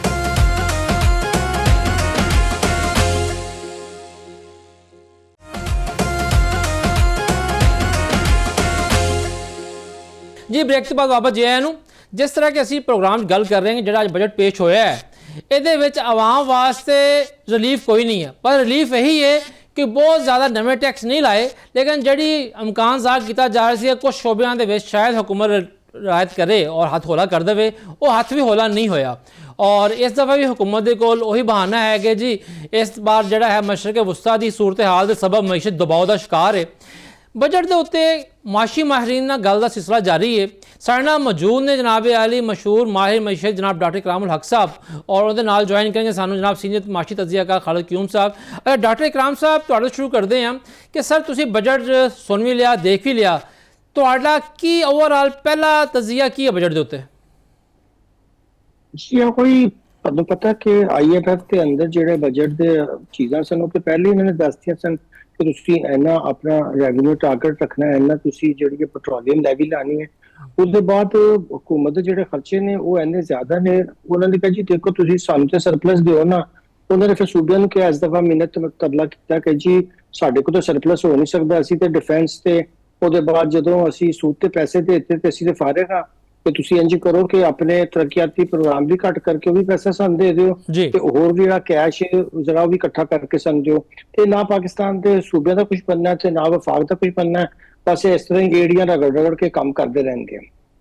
सही, लेकिन सर बजट जो आम अमूमी राय सामने आ रही है कि बजट के विच हुकूमत एक राय लै रही है असीं कोई नवा टैक्स वड्डा नहीं लाया, लेकिन आवाम ये कह रही है कि जो सानू रिलीफ की धोखा सी बजट दे वो भी नहीं लभ्या। जी की नवा टैक्स नहीं लाया, जेडे पहले टैक्स लगे ने वो घट ने, जेडे होर नवा कोई लाना सी ओदे ते रेट वधा देंगे ना। तुसीं देखो पेट्रोलियम लैवी दा पहले इकट्ठा जिन्ना होया 1280 ਉਹ ਤੋਂ ਉਹਨੇ 1700 ਕਰਤਾ। ਉਹ ਕਹਿ ਰਹੇ ਨੇ ਕਿ 80 ਰੁਪਏ ਤੋਂ ਚੁੱਕ ਕੇ 100 ਰੁਪਏ ਤੁਸੀਂ ਤੇ ਅੱਗੇ 150 ਉੱਥੇ ਤਾਂ ਹੁਣ ਕੋਈ ਹੱਦ ਹੀ ਨਹੀਂ ਹੈਗੀ। ਜਦੋਂ ਪੈਸੇ ਦੀ ਜ਼ਰੂਰਤ ਹੋਏ ਪੈਟਰੋਲੀਅਮ ਲੈਵੀ ਵਧਾ ਦਿਓ। ਪੈਟਰੋਲੀਅਮ ਲੈਵੀ ਵਧਾਉਣਾ ਸਾਰੇ ਮੁਲਕ ਦੇ ਵਿੱਚ ਜਿਹੜੇ ਕੀਮਤਾਂ ਨੇ ਵੱਧ ਜਾਂਦੀਆਂ ਨੇ, ਕਿਉਂਕਿ ਜ਼ਾਹਿਰ ਇੱਥੇ ਹਰ ਚੀਜ਼ ਜਿਹੜੀ ਹੈ ਉਹ ਲੋਕ ਕਹਿੰਦੇ ਨੇ ਜੀ ਇਸ ਤੇ ਸਾਡਾ ਦਾਰੋਮਦਾਰ ਹੈ। ਤੇ ਫਿਰ ਤੁਸੀਂ ਇਹ ਦੱਸੋ ਕਿ ਜਿਹੜੀ ਇਨਫਲੇਸ਼ਨ ਹੁੰਦੀ ਹੈ ਉਹ ਵੀ ਤੇ ਟੈਕਸ ਹੀ ਹੁੰਦਾ ਨਾ। ਉਹ ਤੁਹਾਡੀ ਜੇਬ ਚੋਂ ਪੈਸੇ ਕੱਢ ਕੇ ਹਕੂਮਤ ਜਿਹੜੀ ਉਹ ਲੈ ਜਾਂਦੀ ਹੈ ਤੇ ਜਿਹੜੇ ਅਮੀਰ ਲੋਕ ਨੇ ਉਹ ਵੀ ਲੈ ਜਾਂਦੇ ਨੇ। ਤੇ ਇਹ ਇਨਫਲੇਸ਼ਨ ਵੀ ਟੈਕਸ ਹੁੰਦਾ ਬਗੈਰ ਕਿਸੇ ਲੈਜਿਸਲੇਸ਼ਨ ਦੇ ਕਰਦੇ ਨੇ। ਤੇ ਇਹ ਜਿਹੜੀ ਹਕੂਮਤ ਦੀਆਂ ਚਾਲਬਾਜ਼ੀਆਂ ਹੁੰਦੀਆਂ ਕਿ ਜੇ ਅਸੀਂ ਕੋਈ ਨਵਾਂ ਟੈਕਸ ਨਹੀਂ ਲਾਇਆ, ਅਸੀਂ ਉਹ ਪੁਰਾਣੇ ਟੈਕਸਾਂ ਦੇ ਤੁਸੀਂ ਰੇਟ ਦੇਖੋ ਕਿੰਨੇ ਉਹਨਾਂ ਨੇ ਵਧਾਏ ਨੇ, ਔਰ ਉਹਦਾ ਸਾਰਾ ਬੋਝ ਤੁਹਾਡੇ ਸਾਡੇ ਤੇ ਚੁਣਨਾ। ਅਗਰ ਤੁਸੀਂ ਉਹਨਾਂ ਤੇ ਵੀ ਲਾ ਦਿਓਗੇ ਦੁਕਾਨਦਾਰਾਂ ਤੇ 1% ਉਹਨਾਂ ਦੀ ਸੇਲ ਦੇ ਹਿਸਾਬ ਨਾਲ ਉਹ ਸਾਡੇ ਤੇ ਪਾਸ ਔਨ ਕਰ ਦੇਣਗੇ। ਉਹ ਕਿਹੜੀ ਆਪਣੀ ਜ਼ਾਤੀ ਇਨਕਮ ਤੇ ਟੈਕਸ ਦੇਣਗੇ? ਪੂਰਾ ਇਨਕਮ ਟੈਕਸ ਦਾ ਹੁਲੀਆ ਖਰਾਬ ਕਰਕੇ ਰੱਖ ਦਿੱਤਾ ਕਿ ਹੁਣ ਕਿੰਨਾ ਚੀਜ਼ਾਂ ਤੇ ਲੱਗ ਰਿਹਾ, ਖਰਚੇ ਤੇ ਲੱਗ ਰਿਹਾ, ਉਹ ਤੁਹਾਡੀ ਜਿਹੜੀ ਤੁਸੀਂ ਕੰਜ਼ੰਪਸ਼ਨ ਕਰਦੇ ਹੋ ਤੇ ਲੱਗ ਰਿਹਾ। ਤੁਸੀਂ ਜਿਹਨਾਂ ਲੋਕਾਂ ਤੇ ਲਾਉਂਦੇ ਹੋ ਉਹ ਆਰਾਮ ਨਾਲ ਤੁਹਾਡੇ ਉੱਤੇ ਉਹ ਜਿਹੜੇ ਨੇ ਟੈਕਸ ਅੱਗੇ ਤੁਹਾਡੇ ਤੇ ਵੱਲ ਕਰ ਦਿੰਦੇ ਨੇ ਤੇ ਕੀਮਤਾਂ ਵੱਧ ਜਾਂਦੀਆਂ। ਉਹਨਾਂ ਨੂੰ ਕੋਈ ਟੈਕਸ ਦਾ ਫਰਕ ਨਹੀਂ ਪਿਆ ਤਾਜਰਾਂ ਨੂੰ। ਉਹ ਤਾਜਰਾਂ ਹੀ ਤੁਹਾਡੇ ਕੋਲੇ ਲੈ ਕੇ ਟੈਕਸ ਦੇ ਦੇਣਾ। ਪਹਿਲੇ ਜਾਂ ਤਾਂ ਫਿਰ ਆਮਦਨੀ ਮੁਕਰਰ ਕੀਤੀ ਜਾਏ ਨਾ, ਕਿੰਨੀ ਉਹਨਾਂ ਦੀ ਆਮਦਨੀ ਤੈਅ ਕਰਨ। ਉਹ ਫਿਰ ਆਮਦਨੀ ਦੇ ਹਿਸਾਬ ਨਾਲ ਜਿੰਨਾ ਇੱਕ ਸੈਲੀ ਵਾਲੇ ਕੋਲ ਟੈਕਸ ਲੈ ਰਹੇ ਨੇ ਉਹ ਦੁਕਾਨਦਾਰ ਨੂੰ ਜਾਂ ਇੱਕ ਸ਼ਾਪਕੀਪਰ ਨੂੰ ਨਹੀਂ ਲੈਣਾ ਚਾਹੀਦਾ। ਤੇ ਸੈਲੀ ਵਾਲਾ ਕਿਉਂ ਇੰਨਾ ਉਹਨੂੰ ਅਸੀਂ ਥੱਲੇ ਲਾਇਆ ਹੋਇਆ ਕਿ ਉਹ 6 ਲੱਖ ਦੇ ਜਿਵੇਂ ਅੱਗੇ ਵਧੇ ਤੇ ਉਹ ਬਸ ਟੈਕਸ ਦੇਣਾ ਸ਼ੁਰੂ ਕਰ ਦੇਵੇ। ਉਹਦੀ ਤੇ ਆਮਦਨੀ ਸਭ ਨੂੰ ਪਤਾ ਹੈ ਨਾ, ਹੁਣ ਤਾਂ ਟੈਕਸ ਕੱਟ ਕੇ ਮਿਲਣਾ ਹੈ। ਜੇ ਤੁਸੀਂ ਇਹੀ ਪੈਮਾਨਾ ਬਣਾ ਲਵੋ ਤੇ ਫਿਰ ਬਾਕੀ ਜਿਹੜੇ ਤਾਕਤਵਰ ਲੋਕ ਨੇ ਉਹ ਤੇ ਸਾਰੇ ਟੈਕਸ ਨਹੀਂ ਦੇ ਰਹੇ, ਉਹ ਤੇ ਮੌਜਾਂ ਕਰ ਰਹੇ ਨੇ। ਉਹ ਉਹਨਾਂ ਨੂੰ ਟੈਕਸ ਵੀ ਇਸ ਤਰ੍ਹਾਂ ਦੇ ਲਾਉਂਦੇ ਨੇ ਜਿਹੜੇ ਉਹ ਲੋਕਾਂ ਕੋਲ ਲੈ ਕੇ ਰਿਆਸਤ ਨੂੰ ਦੇ ਦਿੰਦੇ ਨੇ ਤੇ ਆਪਣਾ ਕੀ ਤੀਰ ਮਾਰਦੇ। ਉਹ ਤੇ ਦੌਲਤ ਵੱਧਦੀ ਜਾਏਗੀ ਉਹਨਾਂ ਦੀ। ਇਹੀ ਤਾਂ ਗੱਲ ਹੈ ਡਾਕਟਰ ਸਾਹਿਬ ਜਿਹੜੀ ਤੁਸੀਂ ਗੱਲ ਕਰ ਰਹੇ ਹੋ ਕਿ ਹਕੂਮਤ ਜਿਹੜੀ ਉਹ ਆਮਦਨ ਵਧਾਉਣ ਦੀ ਗੱਲ ਤਾਂ ਕਰਦੀ ਹੈ ਲੇਕਿਨ ਆਪਣੇ ਹਕੂਮਤੀ ਖਰਚੇ ਨਹੀਂ ਘਟਾਉਂਦੀ ਪਈ। ਜੀ ਬਿਲਕੁਲ ਬਿਲਕੁਲ, ਤੁਸੀਂ ਦੇਖ ਲਓ ਜਿਹੜੀ ਐਲੋਕੇਸ਼ਨ ਕੀਤੀਆਂ ਨੇ ਉਹਨਾਂ ਨੇ ਮੁਖਤਲਿਫ। ਇਹਦੇ ਸਭ ਤੋਂ ਵੱਡੀ ਤੁਸੀਂ ਦੇਖੋ ਜਿਹੜਾ NHM ਹੈ ਉਹ ਰੋਜ਼ ਕਿੰਨਾ ਜਿਹੜਾ ਉਹ ਇਕੱਠਾ ਕਰਦਾ ਟੋਲ ਟੈਕਸ, ਉਹਦਾ ਕੋਈ ਹਿਸਾਬ ਹੀ ਨਹੀਂ ਹੈਗਾ। ਅਰਬਾਂ ਵਿੱਚ ਉਹਦੀ ਰਕਮ ਪਹੁੰਚ ਜਾਂਦੀ ਹੈ, ਉੱਤੋਂ ਫਿਰ ਨੁਕਸਾਨ ਵੀ ਕਰਦਾ ਹੈ। ਇਹ ਉਹ ਜਿਹੜੀ ਸਟੇਟ ਓਨਡ ਐਂਟਰਪ੍ਰਾਈਜ਼ ਹੈ ਜਿਹੜਾ ਨੈਸ਼ਨਲ ਹਾਈਵੇ ਅਥਾਰਟੀ ਹੈ ਜਿਹੜਾ ਮੁਸਲਸਲ ਖਸਾਰੇ 'ਚ ਇੰਨੀ ਕਰਪਸ਼ਨ ਉਹਦੇ ਵਿੱਚ ਔਰ ਇੰਨਾ ਬੁਰਾ ਹਾਲ ਹੈ। ਬਜਾਏ ਹਕੂਮਤ ਇਸ ਨੂੰ ਠੀਕ ਕਰਨ ਦੇ ਜਾਂ ਪ੍ਰਾਈਵੇਟਾਈਜ਼ ਕਰਨ ਦੇ ਤੇ ਸਾਡੇ ਤੋਂ ਜਾਨ ਛੁਡਾ ਦੇ, ਉਲਟਾ ਉਹਨੂੰ ਕਿੰਨੇ ਬਿਲੀਅਨ ਰੁਪਇਆ ਹੋਰ ਦੇ ਰਹੇ ਨੇ। ਸਰ 224 ਅਰਬ ਰੁਪਇਆ ਜਿਹੜਾ ਨਾ ਉਹ NH ਨੂੰ ਦਿੱਤਾ ਗਿਆ। ਜੀ ਤੁਸੀਂ ਇਹ ਦੇਖੋ ਨਾ ਕਿ ਉਹਦੇ ਜਿਹੜੀ ਸਮਝਣ ਦੀ ਗੱਲ ਹੈ ਸਾਡੇ ਤੁਹਾਡੇ ਲਈ ਆਵਾਮ ਲਈ ਵੀ ਕਿ ਉਹ ਜਿਹੜੇ ਇਹ ਅਦਾਰੇ ਰੱਖੇ ਹੋਏ ਨੇ ਨੁਕਸਾਨ ਤੇ ਇਹਦਾ ਵੀ ਅਸੀਂ ਟੈਕਸ ਅਸੀਂ ਪੇ ਕਰਨਾ, ਜਿਹੜਾ ਸੂਦ ਦੇਣਾ ਉਹਦਾ ਵੀ ਅਸੀਂ ਅਦਾ ਕਰਨਾ, ਯਾਸ਼ੀਆਂ ਵੀ ਇਹਨਾਂ ਦੀਆਂ ਜਾਰੀ ਰਹਿਣੀਆਂ, ਆਪਣੇ ਖਰਚੇ ਇਹਨਾਂ ਦੇ ਘੱਟ ਨਹੀਂ ਕਰਨੇ। ਇਸਲਾਮਾਬਾਦ ਦੀ ਟੈਰੀਟਰੀ ਦੇ ਵਿੱਚ ਇੰਨੀਆਂ ਮਿਨਿਸਟਰੀਆਂ ਰੱਖਣ ਦਾ, ਇੰਨੇ ਮਿਨਿਸਟਰ ਰੱਖਣ ਦਾ ਕੀ ਜਵਾਬ ਹੈ? ਉੱਥੇ ਕਿਹੜੀ ਐਡੀ ਵੱਡੀ ਹੁਕੂਮਤ ਚਲਾ ਰਹੇ ਨੇ? ਚਲਾਣੀ ਤੇ ਸੂਬਿਆਂ ਨੇ ਹੁਕੂਮਤ ਹੈ। ਤੁਸੀਂ ਸੂਬਿਆਂ ਨੂੰ ਕਹੋ ਕਿ ਜੀ ਤੁਸੀਂ ਆਪਣਾ ਟੈਕਸ ਇਕੱਠਾ ਕਰੋ ਤੇ ਆਪਣੇ ਆਪ ਤੋਂ ਖਰਚ ਕਰੋ, ਸਾਡੀ ਜਾਨ ਛੱਡੋ। ਵਫਾਕ ਆਪਣੇ ਕੋਲ ਬਸ ਇੱਕ ਟੈਕਸ ਰੱਖ ਲਵੇ, ਇਨਕਮ ਟੈਕਸ, ਤੇ 4 ਮਹਿਕਮੇ ਰੱਖ ਲਵੇ ਜਿਹਦੇ ਵਿੱਚ ਡਿਫੈਂਸ ਹੋਵੇ, ਜਿਹਦੇ ਵਿੱਚ ਕਰੰਸੀ ਹੋਵੇ, ਜਿਹਦੇ ਵਿੱਚ ਫੋਰਨ ਅਫੇਅਰਸ ਹੋਵੇ ਔਰ ਕਮਿਊਨੀਕੇਸ਼ਨ ਹੋਵੇ, ਬਾਕੀ ਸਾਰਾ ਸੂਬਿਆਂ ਨੂੰ ਦੇ। सही है। अच्छा खालिद क्यूम साहब जिस तरह के डॉक्टर साहब गल कर रहे हैं सही अच्छा जिस तरह खालिद क्यूम साहब डॉक्टर साहब गल कर रहे हैं कि हुकूमत जिहड़ी है उसकी कोई तरजीहात वाजिया नहीं है और ना ही समझ आती पई की सूरत हाल है। तो इस सूरत हाल बजट जो पेश होया है ਤੁਸੀਂ ਵੀ ਮਾਸ਼ਾਅੱਲਾ ਕਈ ਦਹਾਈਆਂ ਤੋਂ ਕਾਮਰਸ ਨੂੰ ਵੇਖ ਰਹੇ ਹੋ, ਤੁਹਾਡਾ ਇਹਦੇ ਉੱਤੇ ਕੀ ਤਜਜ਼ੀਆ ਹੈ? ਅੱਛਾ ਰਜ਼ਵਾਨ ਸਾਹਿਬ, ਇਹ ਤੁਸੀਂ ਦੇਖੋ ਕਿ ਜਿਹੜਾ ਇਹ ਬਜਟ ਆਇਆ ਵੇ, ਇਸ ਬਜਟ ਦੇ ਵਿੱਚ ਆ ਜਿਹੜਾ ਇਹ IMF ਤੇ ਇੱਕ ਤੇ ਇਹ ਵੇ ਕਿ IMF ਤੇ ਦਬਾਅ ਦੇ ਵਿੱਚ ਬਜਟ ਬਣਿਆ, ਦੂਸਰਾ ਇਹ ਵੇ ਕਿ ਜਿਹੜੀ ਸਾਡੀ ਜਿਹੜੀ ਇਰਾਨ ਅਮਰੀਕਾ ਇਸਰਾਇਲ ਜੰਗ ਹੈ ਉਹਦਾ ਦਬਾਅ ਵੀ ਇਸ ਬਜਟ ਦੀ ਤਿਆਰੀ ਦੇ ਵਿੱਚ ਸ਼ਾਮਲ ਸੀ, ਤੀਸਰਾ ਇਹ ਵੇ ਕਿ ਇਹਦੇ ਉੱਤੇ ਜਿਹੜੀਆਂ ਹੁਕੂਮਤ ਦੀਆਂ ਇਤਿਹਾਦੀ ਜਮਾਤਾਂ ਨੇ ਉਹਨਾਂ ਦਾ ਵੀ ਇਸ ਬਜਟ ਦੀ ਤਿਆਰੀ ਉੱਤੇ, ਇਸ ਬਜਟ ਦੇ ਉੱਤੇ ਇੱਕ ਪ੍ਰੈਸ਼ਰ ਤੇ ਇੱਕ ਦਬਾਅ ਜਿਹੜਾ ਸੀ ਮੌਜੂਦ ਸੀ। ਜਦਕਿ ਜਿਹੜੀ ਪਾਕਿਸਤਾਨ ਦੀ ਅਸ਼ਰਾਫੀਆ ਹੈ ਉਹਦਾ ਤੇ ਹਮੇਸ਼ਾ ਤੇ ਜਿਹੜਾ ਰਿਹਾ ਵੇ ਕਿ ਹਰ ਬਜਟ ਦੇ ਉੱਤੇ ਆ ਜਿਹੜਾ ਉਹਨਾਂ ਦਾ ਪ੍ਰੈਸ਼ਰ ਹੁੰਦਾ, ਉਹ ਆਪਣੀਆਂ ਮਰਾਦ ਵੀ ਹਾਸਲ ਕਰਦੇ ਨੇ, ਉਹ ਆਪਣੇ ਏਜੰਡੇ ਵੀ ਹਾਸਲ ਕਰਦੇ ਨੇ, ਆਪਣੀ ਮਰਜ਼ੀ ਦੀਆਂ ਟੈਕਸ ਦੇ ਵਿੱਚ ਵੀ ਜਿਹੜਾ ਕੰਸੈਸ਼ਨਾਂ ਲੈਂਦੇ ਨੇ। ਲੇਕਿਨ ਇਸ ਦੇ ਬਾਵਜੂਦ ਤੁਸੀਂ ਇਹ ਦੇਖੋ ਕਿ ਇਸ ਬਜਟ ਦੇ ਵਿੱਚ ਜਿਹੜੇ ਟੈਕਸ ਨੇ ਉਹ ਤੇ 15,000 ਅਰਬ ਤੋਂ ਜ਼ਿਆਦਾ ਜਿਹੜਾ ਉਹ ਟੈਕਸ ਲਾਏ ਗਏ ਨੇ ਪਿਛਲੇ ਸਾਲ ਨਾਲੋਂ। ਪਿਛਲੇ ਸਾਲ ਜਿਹੜਾ ਸੀ ਉਹ ਪਹਿਲੇ 14,000 ਅਰਬ ਸੀ, ਫਿਰ ਉਹਨੂੰ ਘਟਾ ਕੇ ਨੀਚੇ ਲੈ ਕੇ ਆਏ, ਤਾਂ ਜਿਹੜਾ ਨੀਚੇ ਲੈ ਕੇ ਆਏ ਉਹ ਵੀ ਟੈਕਸ ਇਹਨਾਂ ਕੋਲ ਪੂਰਾ ਨਹੀਂ ਹੋਇਆ। ਔਰ ਜਿਹੜਾ ਟੈਕਸ ਵਧਾਉਣ ਦਾ ਆਸਾਨ ਤਰੀਕਾ ਇਹ ਵੇ, ਜਿਹੜੀ ਡਾਕਟਰ ਸਾਹਿਬ ਵੀ ਗੱਲ ਕਰ ਰਹੇ ਹਾਂ ਕਿ ਜਿਹੜੇ ਪਹਿਲੇ ਤੋਂ ਟੈਕਸ ਲੱਗੇ ਨੇ, ਟੈਕਸ ਬੇਸ ਨਹੀਂ ਵਧਾਣੀ, ਅਸੀਂ ਟੈਕਸਾਂ ਦਾ ਦਾਇਰਾ ਕਾਰ ਅਸੀਂ ਨਹੀਂ ਵਧਾਉਣਾ। ਟੈਕਸਾਂ ਦੇ ਵਿੱਚ ਅਸੀਂ ਜਿਹੜੀ ਇਨਡਾਇਰੈਕਟ ਟੈਕਸੇਸ਼ਨ ਹੈ, ਜਿਹੜੀ ਬਰਾਹ ਰਾਸਤ ਆਵਾਮ 'ਤੇ ਅਸਰ ਕਰਦੀ ਹੈ, ਆਵਾਮ ਉਹਦੇ ਜ਼ੇਰੇ ਅਸਰ ਆਉਂਦੇ ਨੇ, ਉਹਨੂੰ ਨਹੀਂ ਅਸੀਂ ਘਟਾਉਣਾ। ਅਸੀਂ ਕੀ ਕੀਤਾ ਕਿ ਅਸੀਂ ਫਿਰ ਜਿਹੜੀ ਹੈ ਉਹ ਇਨਡਾਇਰੈਕਟ ਟੈਕਸੇਸ਼ਨ ਜਿਹੜੀ ਹੈ ਉਹ ਕਰ ਦਿੱਤੀ ਹੈ। ਔਰ ਜਿਹੜਾ ਅਸੀਂ ਇਹ 15,000 ਅਰਬ ਰੁਪਇਆ ਇਕੱਠਾ ਕਰਨਾ ਹੈ, ਤੇ ਇਹ ਜਾਣਾ ਕਿੱਥੇ ਵੇ? ਉਹ ਸਿਰਫ ਰਿਆਸਤ ਕੋਲ ਨਹੀਂ ਜਾਣਾ, ਇਹ ਬਾਹਰ ਦੁਨੀਆ ਦੇ ਵਿੱਚ ਜਿਹੜੇ ਮਾਲੀਆਤੀ ਇਦਾਰੇ ਨੇ, ਇਹ ਅੱਧਾ ਤੇ ਜਿਹੜਾ ਜੇ ਅਸੀਂ ਉਹਨਾਂ ਨੂੰ ਸੂਦ ਦੀ ਅਦਾਇਗੀ ਨਹੀਂ ਦੇ ਦੇਣਾ। ਇਹਦੇ ਵਿੱਚ ਜਿਹੜਾ ਬਜਟ ਦਾ ਐਲਾਨ ਕੀਤਾ ਗਿਆ ਹੈ, ਇਹਦੇ ਵਿੱਚ 7,824 ਅਰਬ ਰੁਪਏ ਜਿਹੜੇ ਜੇ ਉਹ ਤੇ ਅਸੀਂ ਕਰਜ਼ਿਆਂ ਦੀ ਅਦਾਇਗੀ ਤੇ ਸੂਦ ਦੇਣਾ ਜੇ। ਔਰ ਮਗਰ ਕੀ ਬਚਣਾ ਵੇ? ਆਵਾਮ ਦੀ ਵੈਲਫੇਅਰ ਵਾਸਤੇ ਕੀ ਬਚਣਾ ਹੈ? ਔਰ ਆਵਾਮ ਦੀ ਵੈਲਫੇਅਰ ਵਾਸਤੇ ਤੁਸੀਂ ਇਹ ਦੇਖੋ ਕਿ ਸਭ ਤੋਂ ਵੱਡਾ ਤੇ ਇਸ ਬਜਟ ਦੇ ਵਿੱਚ ਜਿਹੜਾ ਨੁਕਸਾਨ ਹੋਇਆ ਜੇ ਉਹ ਤੇ ਸੂਬਿਆਂ ਦਾ ਹੋ ਗਿਆ। ਔਰ ਜਿਹੜੀ ਆਊਟ ਆਫ NFC ਜਿਹੜੀ ਸੈਟਲਮੈਂਟ ਹੋਈ ਹੈ, ਉਹ ਸੈਟਲਮੈਂਟ ਦੇ ਵਿੱਚ ਜਿਹੜਾ ਉਹ ਸੂਬੇ ਜਿਹੜੇ ਨੇ, ਪਹਿਲੇ ਵਫਾਕ ਜਿਹੜਾ ਸੀ ਉਹ ਗਰੀਬ ਸੀ ਪਿਛਲੇ ਬਜਟ 'ਚ। ਸਭ ਤੋਂ ਜ਼ਿਆਦਾ ਨੁਕਸਾਨ ਪੰਜਾਬ ਦਾ ਹੋਇਆ। ਪੰਜਾਬ ਦਾ ਦੇਖੋ, ਇਹ ਬਿਲਾਵਲ ਭੁੱਟੋ ਜ਼ਰਦਾਰੀ ਜਿਹੜਾ ਸੀ, ਉਹਨੇ ਕਈ ਵਾਰੀ ਇਹ ਕਿਹਾ ਕਿ ਇਹ ਜਿਹੜਾ NFC ਅਵਾਰਡ ਹੈ ਇਹਦਾ ਸੂਬਿਆਂ ਦੇ ਵਿੱਚ ਸਭ ਤੋਂ ਵੱਡਾ ਬੈਨੀਫਿਸ਼ਰੀ ਪੰਜਾਬ ਹੈ। ਲੇਕਿਨ ਇਹਦੀ ਨੂਨ ਲੀਗ ਦੀ ਕਿਆਦਤ ਜਿਹੜੀ ਹੈ ਉਹ ਉਹਨਾਂ ਇਸ ਮਾਮਲੇ ਦੇ ਉੱਤੇ, ਕਿਉਂਕਿ ਉਹਨਾਂ ਦੀ ਡਿਮਾਂਡ ਸੀ ਕਿ ਇਹ ਵਫਾਕ ਜਿਹੜਾ ਉਹਦੇ ਵਸਾਇਲ ਵਧਾਉਣ ਵਾਸਤੇ ਤਬਦੀਲੀ ਲਿਆਈ ਜਾਏ। ਲੇਕਿਨ ਇੱਕ ਗੱਲ ਤੁਸੀਂ ਦਾਦ ਦੇਣੀ ਪਏਗੀ ਰਜ਼ਵਾਨ ਸਾਹਿਬ ਨੂੰ ਕਿ ਇਸ ਵੇਲੇ ਜਿਹੜਾ ਸਿਆਸਤ ਦੇ ਵਿੱਚ ਸਪੇਸ ਹੈ, ਸਿਆਸਤ ਦੀ ਇਸ ਵੇਲੇ ਨਿਜ਼ਾਮ ਦੇ ਵਿੱਚ ਉਹ ਬੜੀ ਸੁੱਕੜ ਰਹੀ ਹੈ। ਸਹੀ, ਉਹ ਸਿਆਸਤ ਦੇ ਵਿੱਚ ਸਪੇਸ ਜਿਹੜੀ ਹੈ ਉਹ ਘਟ ਰਹੀ ਹੈ, ਸਿਆਸੀ ਆਵਾਨਾਂ 'ਚ ਘਟ ਰਹੀ ਹੈ, ਪਾਰਲੀਮਾਨੀ ਆਵਾਨਾਂ 'ਚ ਘਟ ਰਹੀ ਹੈ, ਮਜਮੂਈ ਤੌਰ ਤੇ ਸਿਆਸੀ ਜਮਾਤਾਂ ਦਾ ਜਿਹੜਾ ਰੋਲ ਹੈ ਉਹ ਘਟ ਰਿਹਾ ਹੈ। ਲੇਕਿਨ ਇੱਕ ਮਾਮਲਾ ਹੈ ਕਿ ਪੀਪਲ ਪਾਰਟੀ ਨੂੰ ਜਦੋਂ ਕੋਈ ਮੌਕਾ ਮਿਲਦਾ ਹੈ ਤੇ ਪੀਪਲ ਪਾਰਟੀ ਸਿਆਸੀ ਸਪੇਸ ਹਾਸਲ ਕਰਨ ਦੀ ਕੋਸ਼ਿਸ਼ ਕਰਦੀ ਹੈ। ਤੁਹਾਨੂੰ ਯਾਦ ਹੋਏਗਾ ਕਿੰਨਾ ਪ੍ਰੈਸ਼ਰ ਸੀ ਨਹਿਰਾਂ ਵਾਲੇ ਇਸ਼ੂ ਦੇ ਉੱਤੇ, ਨਹਿਰਾਂ ਦੇ ਮਸਲੇ ਦੇ ਉੱਤੇ, ਤੇ ਪੀਪਲਸ ਪਾਰਟੀ ਨੇ ਬੜੇ ਤਰੀਕੇ ਦੇ ਨਾਲ ਉਹਨੂੰ ਹੈਂਡਲ ਕੀਤਾ ਤੇ ਇੱਕ ਉਹਨਾਂ ਸਿਆਸੀ ਸਪੇਸ ਹਾਸਲ ਕੀਤੀ। ਹੁਣ ਫਿਰ ਦੇਖੋ ਕਿ ਜਦੋਂ ਸਿਆਸਤਦਾਨਾਂ ਨੂੰ ਯਾਦ ਹੋਏਗਾ, ਤੁਹਾਨੂੰ 18ਵੀਂ ਤਰਮੀਮ ਜਦੋਂ ਹੋਈ ਸੀ 2010 'ਚ, ਤੇ ਉਦੋਂ ਸਿਆਸਤਦਾਨਾਂ ਨੂੰ ਮੌਕਾ ਮਿਲਿਆ ਤੇ ਸਿਆਸਤਦਾਨਾਂ ਤੇ ਸਿਆਸੀ ਜਮਾਤਾਂ ਨੇ 18ਵੀਂ ਤਰਮੀਮ ਦੇ ਜ਼ਰੀਏ ਆਪਣੀ ਸਪੇਸ ਜਿਹੜੀ ਉਹਨਾਂ ਕੋਲ ਕਈ ਸਾਲਾਂ ਤੋਂ ਜਿਹੜੀ ਸੁੱਕ ਰਹੀ ਸੀ। ਦੱਸੋ, ਤੁਸੀਂ ਸਿਆਸੀ ਸਪੇਸ ਦੀ ਗੱਲ ਕਰ ਰਹੇ ਹੋ, ਕਿਆ ਜਿਹੜਾ ਹੁਣ ਆਊਟ ਆਫ ਦੀ ਬੁੱਕ ਜਿਹੜਾ ਜਾ ਕੇ NFC ਤੋਂ ਬਾਰ-ਬਾਰ ਜਿਹੜਾ ਹੈ ਸੈਟਲਮੈਂਟ ਹੋਈ ਹੈ ਤਰੱਕੀਆਤੀ ਬਜਟ ਸੇ ਕੱਟ ਲਾ ਕੇ, ਤੁਹਾਡੇ ਖਿਆਲ ਨਾਲ ਇਹ ਹੁਣ ਜਿਹੜਾ ਮਾਮਲਾ ਸੀਗਾ ਕਿ ਨਵੀਂ ਆਈਨੀ ਤਰਮੀਮ ਆਏਗੀ, NFC ਅਵਾਰਡ ਜਿਹੜਾ ਹੈ ਤਬਦੀਲ ਹੋਏਗਾ, ਤੁਹਾਡੇ ਖਿਆਲ ਨਾਲ ਸੈਟਲ ਹੋ ਗਿਆ? ਅੱਛਾ ਰਜ਼ਵਾਨ ਸਾਹਿਬ, ਇੱਕ ਤਾਂ ਮੈਂ ਤੁਹਾਨੂੰ ਇਹ ਗੱਲ ਦੱਸਿਆ, ਇਹ ਪੀਪਲਸ ਪਾਰਟੀ ਨੇ, ਮੈਂ ਉਹੀ ਗੱਲ ਕਰ ਰਿਹਾ ਜਿਹਦਾ ਮੈਂ ਬੈਕਗਰਾਊਂਡਰ ਤੁਹਾਨੂੰ ਦੱਸ ਰਿਹਾ ਸਾਂ ਕਿ ਪੀਪਲਸ ਪਾਰਟੀ ਨੇ ਆਪਣਾ ਜਿਹੜਾ ਉਹਨਾਂ ਦਾ ਸਿਆਸੀ ਬਿਆਨੀਆ 18ਵੀਂ ਤਰਮੀਮ ਦੇ ਹਵਾਲੇ ਨਾਲ, ਉਸ ਬਿਆਨੀਏ ਦੇ ਉੱਤੇ ਉਹਨਾਂ ਕੰਪਰੋਮਾਈਜ਼ ਨਹੀਂ ਕੀਤਾ। ਉਹਨਾਂ ਕਿਹਾ ਤੁਹਾਨੂੰ ਪੈਸੇ ਚਾਹੀਦੇ ਨੇ ਵਫਾਕ ਨੂੰ, ਅਸੀਂ ਤੁਹਾਨੂੰ ਪੈਸੇ ਦੇ ਦਿੰਦੇ ਹਾਂ, ਲੇਕਿਨ ਅਸੀਂ NFC ਦੇ ਵਿੱਚ ਜਿਹੜਾ ਆਇਨ ਦੇ ਵਿੱਚ ਅਸੀਂ ਤਰਮੀਮ ਨਹੀਂ ਜੇ ਕਰਨ ਦੇਣੀ। ਔਰ ਉਹਨਾਂ ਤਰਮੀਮ ਨਹੀਂ ਕਰਨ ਦਿੱਤੀ ਗਈ ਕਿਉਂਕਿ ਉਹਨਾਂ ਤੋਂ ਬਗੈਰ ਆਇਨ ਦੇ ਵਿੱਚ ਤਰਮੀਮ ਨਹੀਂ ਹੋ ਸਕਦੀ। ਲੇਕਿਨ ਇਹ ਵੀ ਜਿਹੜਾ ਕੰਮ ਹੋਇਆ ਜੇ, ਇਹ ਕੰਮ ਵੀ ਰਜ਼ਵਾਨ ਸਾਹਿਬ ਆਇਨ ਦੇ ਤਹਿਤ ਹੋਇਆ ਜੇ। ਸਹੀ, ਆਇਨ ਦਾ ਇੱਕ ਆਰਟੀਕਲ ਹੈ 164 164 ਜੀ, ਉਹ ਆਇਨ ਦੇ ਇਸ ਆਰਟੀਕਲ ਦੇ ਵਿੱਚ ਲਿਖਿਆ ਹੈ ਕਿ ਸੂਬੇ ਜਿਹੜੇ ਨੇ ਉਹ ਵਫਾਕ ਨੂੰ ਗ੍ਰਾਂਟ ਦੇ ਸਕਦੇ ਨੇ ਔਰ ਵਫਾਕ ਜਿਹੜਾ ਸੂਬਿਆਂ ਨੂੰ ਗ੍ਰਾਂਟ ਦੇ ਸਕਦਾ ਹੈ। ਔਰ ਇਸ ਆਰਟੀਕਲ ਦੇ ਤਹਿਤ ਜਿਹੜਾ ਇਹ ਅਰੇਂਜਮੈਂਟ ਜਿਹੜਾ ਗ੍ਰਾਂਟ ਦੇਣ ਦਾ, ਔਰ ਇਹ ਬਿਲਕੁਲ ਤਾਰੀਖ ਰਕਮ ਹੋਈ ਹੈ ਕਿ ਪਹਿਲੀ ਦਫਾ ਹਮੇਸ਼ਾ ਵਫਾਕ ਸੂਬਿਆਂ ਨੂੰ ਗ੍ਰਾਂਟ ਦਿੰਦਾ ਸੀ, ਔਰ ਹੁਣ ਇਹ ਨੌਬਤ ਆ ਗਈ ਹੈ ਕਿ ਸੂਬੇ ਜਿਹੜੇ ਨੇ ਉਹ ਵਫਾਕ ਨੂੰ ਗ੍ਰਾਂਟ ਦੇ ਰਹੇ ਨੇ, ਕਿਉਂਕਿ ਸੂਬੇ ਜਿਹੜੇ ਸਨ ਉਹ ਅਮੀਰ ਹੋ ਗਏ, ਵਫਾਕ ਗਰੀਬ ਹੋ ਗਿਆ।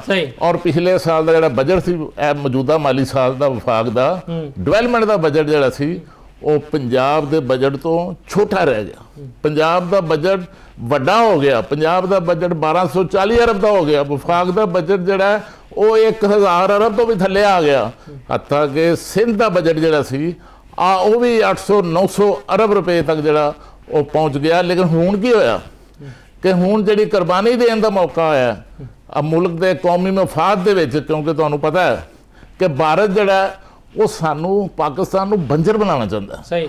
ਔਰ ਭਾਰਤ ਨੇ ਦੇਖਿਆ ਤੁਸੀਂ ਦਰਿਆ ਚਨਾਬ ਦਾ ਪਾਣੀ ਜਿਹੜਾ ਉਹਨੂੰ ਸ਼ਿਫਟ ਕਰਨ ਵਾਸਤੇ ਦਰਿਆ ਬਿਆਸ ਦੇ ਵਿੱਚ ਉਹ 8.7 ਕਿਲੋਮੀਟਰ ਇੱਕ ਟਨਲ ਬਣਾਉਣ ਵਾਸਤੇ ਇੱਕ ਬੜੀ ਹੈਵੀ ਇਨਵੈਸਟਮੈਂਟ ਕਰ ਰਿਹਾ ਹੈ। ਔਰ ਉਸ ਤੋਂ ਬਾਅਦ ਪਾਣੀ ਸਾਰਾ ਦਰਿਆ ਚਨਾਬ ਦਾ ਜਿਹੜਾ ਪਾਕਿਸਤਾਨ ਜਾਂਦਾ ਹੈ, ਉਹ ਸਾਰਾ ਪਾਣੀ ਜਿਹੜਾ ਦਰਿਆ ਬਿਆਸ 'ਚ ਇੰਡੀਆ ਚਲਾ ਜਾਂਦਾ। ਔਰ ਇੰਡੀਆ ਦੇ ਵਿੱਚ ਨਵਾਂ ਇੱਕ ਨਹਿਰੀ ਨਿਜ਼ਾਮ ਜਿਹੜਾ ਰਾਜਸਥਾਨ ਤੱਕ ਅੱਗੇ ਤੱਕ ਜਿਹੜਾ ਉਹ ਸਾਰਾ ਹੋ ਜਾਏਗਾ। ਤੇ ਉਹਨੂੰ ਰੋਕਣ ਵਾਸਤੇ ਮੈਂ ਸਮਝਦਾ ਕਿ ਸੂਬਿਆਂ ਨੇ ਕੌਮੀ ਮੁਫਾਦ ਦੇ ਵਿੱਚ ਕੰਟਰੀਬਿਊਟ ਕੀਤਾ। ਔਰ ਇਹਦੇ ਨਾਲ ਬਜਟ ਦੇ ਵਿੱਚ ਤੁਸੀਂ ਦੇਖਿਆ ਕਿ ਬਜਟ ਦੇ ਵਿੱਚ ਜਿਹੜਾ ਵਾਟਰ ਸੈਕਟਰ ਹੈ, ਵਾਟਰ ਸੋਰਸਿਸ ਵਾਸਤੇ ਆ ਜਿਹੜਾ ਬਜਟ ਵਧਾਇਆ ਗਿਆ, 103 ਅਰਬ ਰੱਖੇ ਗਏ ਨੇ। ਵਧਾਇਆ ਗਿਆ। ਮਹਿਮਦ ਡੈਮ ਜਿਹੜਾ ਉਹਦੇ ਵਾਸਤੇ ਜਿਹੜਾ 25-26 ਅਰਬ ਰੁਪਏ ਰੱਖੇ ਗਏ ਨੇ, 10 ਡੈਮ ਵਾਸਤੇ ਰੱਖੇ। ਇੱਥੇ ਮੈਂ ਡਾਕਟਰ ਸਾਹਿਬ ਸਵਾਲ ਕਰਨਾ ਚਾਹਾਂਗਾ। ਡਾਕਟਰ ਸਾਹਿਬ, ਜਿਸ ਤਰ੍ਹਾਂ ਖਾਲਿਦ ਕਿਊਮ ਸਾਹਿਬ ਬੜੀ ਡਿਟੇਲ ਗੱਲ ਕਰ ਰਹੇ ਨੇ ਕਿ ਵਫਾਕ ਜਿਹੜਾ ਸੀ ਉਹ ਪੈਸੇ ਦੇ ਹਿਸਾਬ ਦੇ ਨਾਲ ਗਰੀਬ ਹੋ ਗਿਆ ਸੀਗਾ, ਸੂਬੇ ਅਮੀਰ ਹੋ ਗਏ ਸਨ। ਤੁਸੀਂ ਐਜ਼ ਏ ਮਾਹਿਰ ਮੀਸ਼ਤ ਕੀ ਸਮਝਦੇ ਹੋ ਕਿ ਜਿਹੜਾ 28ਵੀਂ ਤਰਮੀਮ ਤੋਂ ਬਾਅਦ ਜੋ NFC ਵਾਰਡ ਬਣਿਆ, ਬਾਕੀ ਚੀਜ਼ਾਂ, क्या वाकई पाकिस्तान के मसाइल की वड्डी वजह जिहड़ी है वो वफाक और सूबे दरमियान जो वसाइल तकसीम है वो गैर मुनसफान है?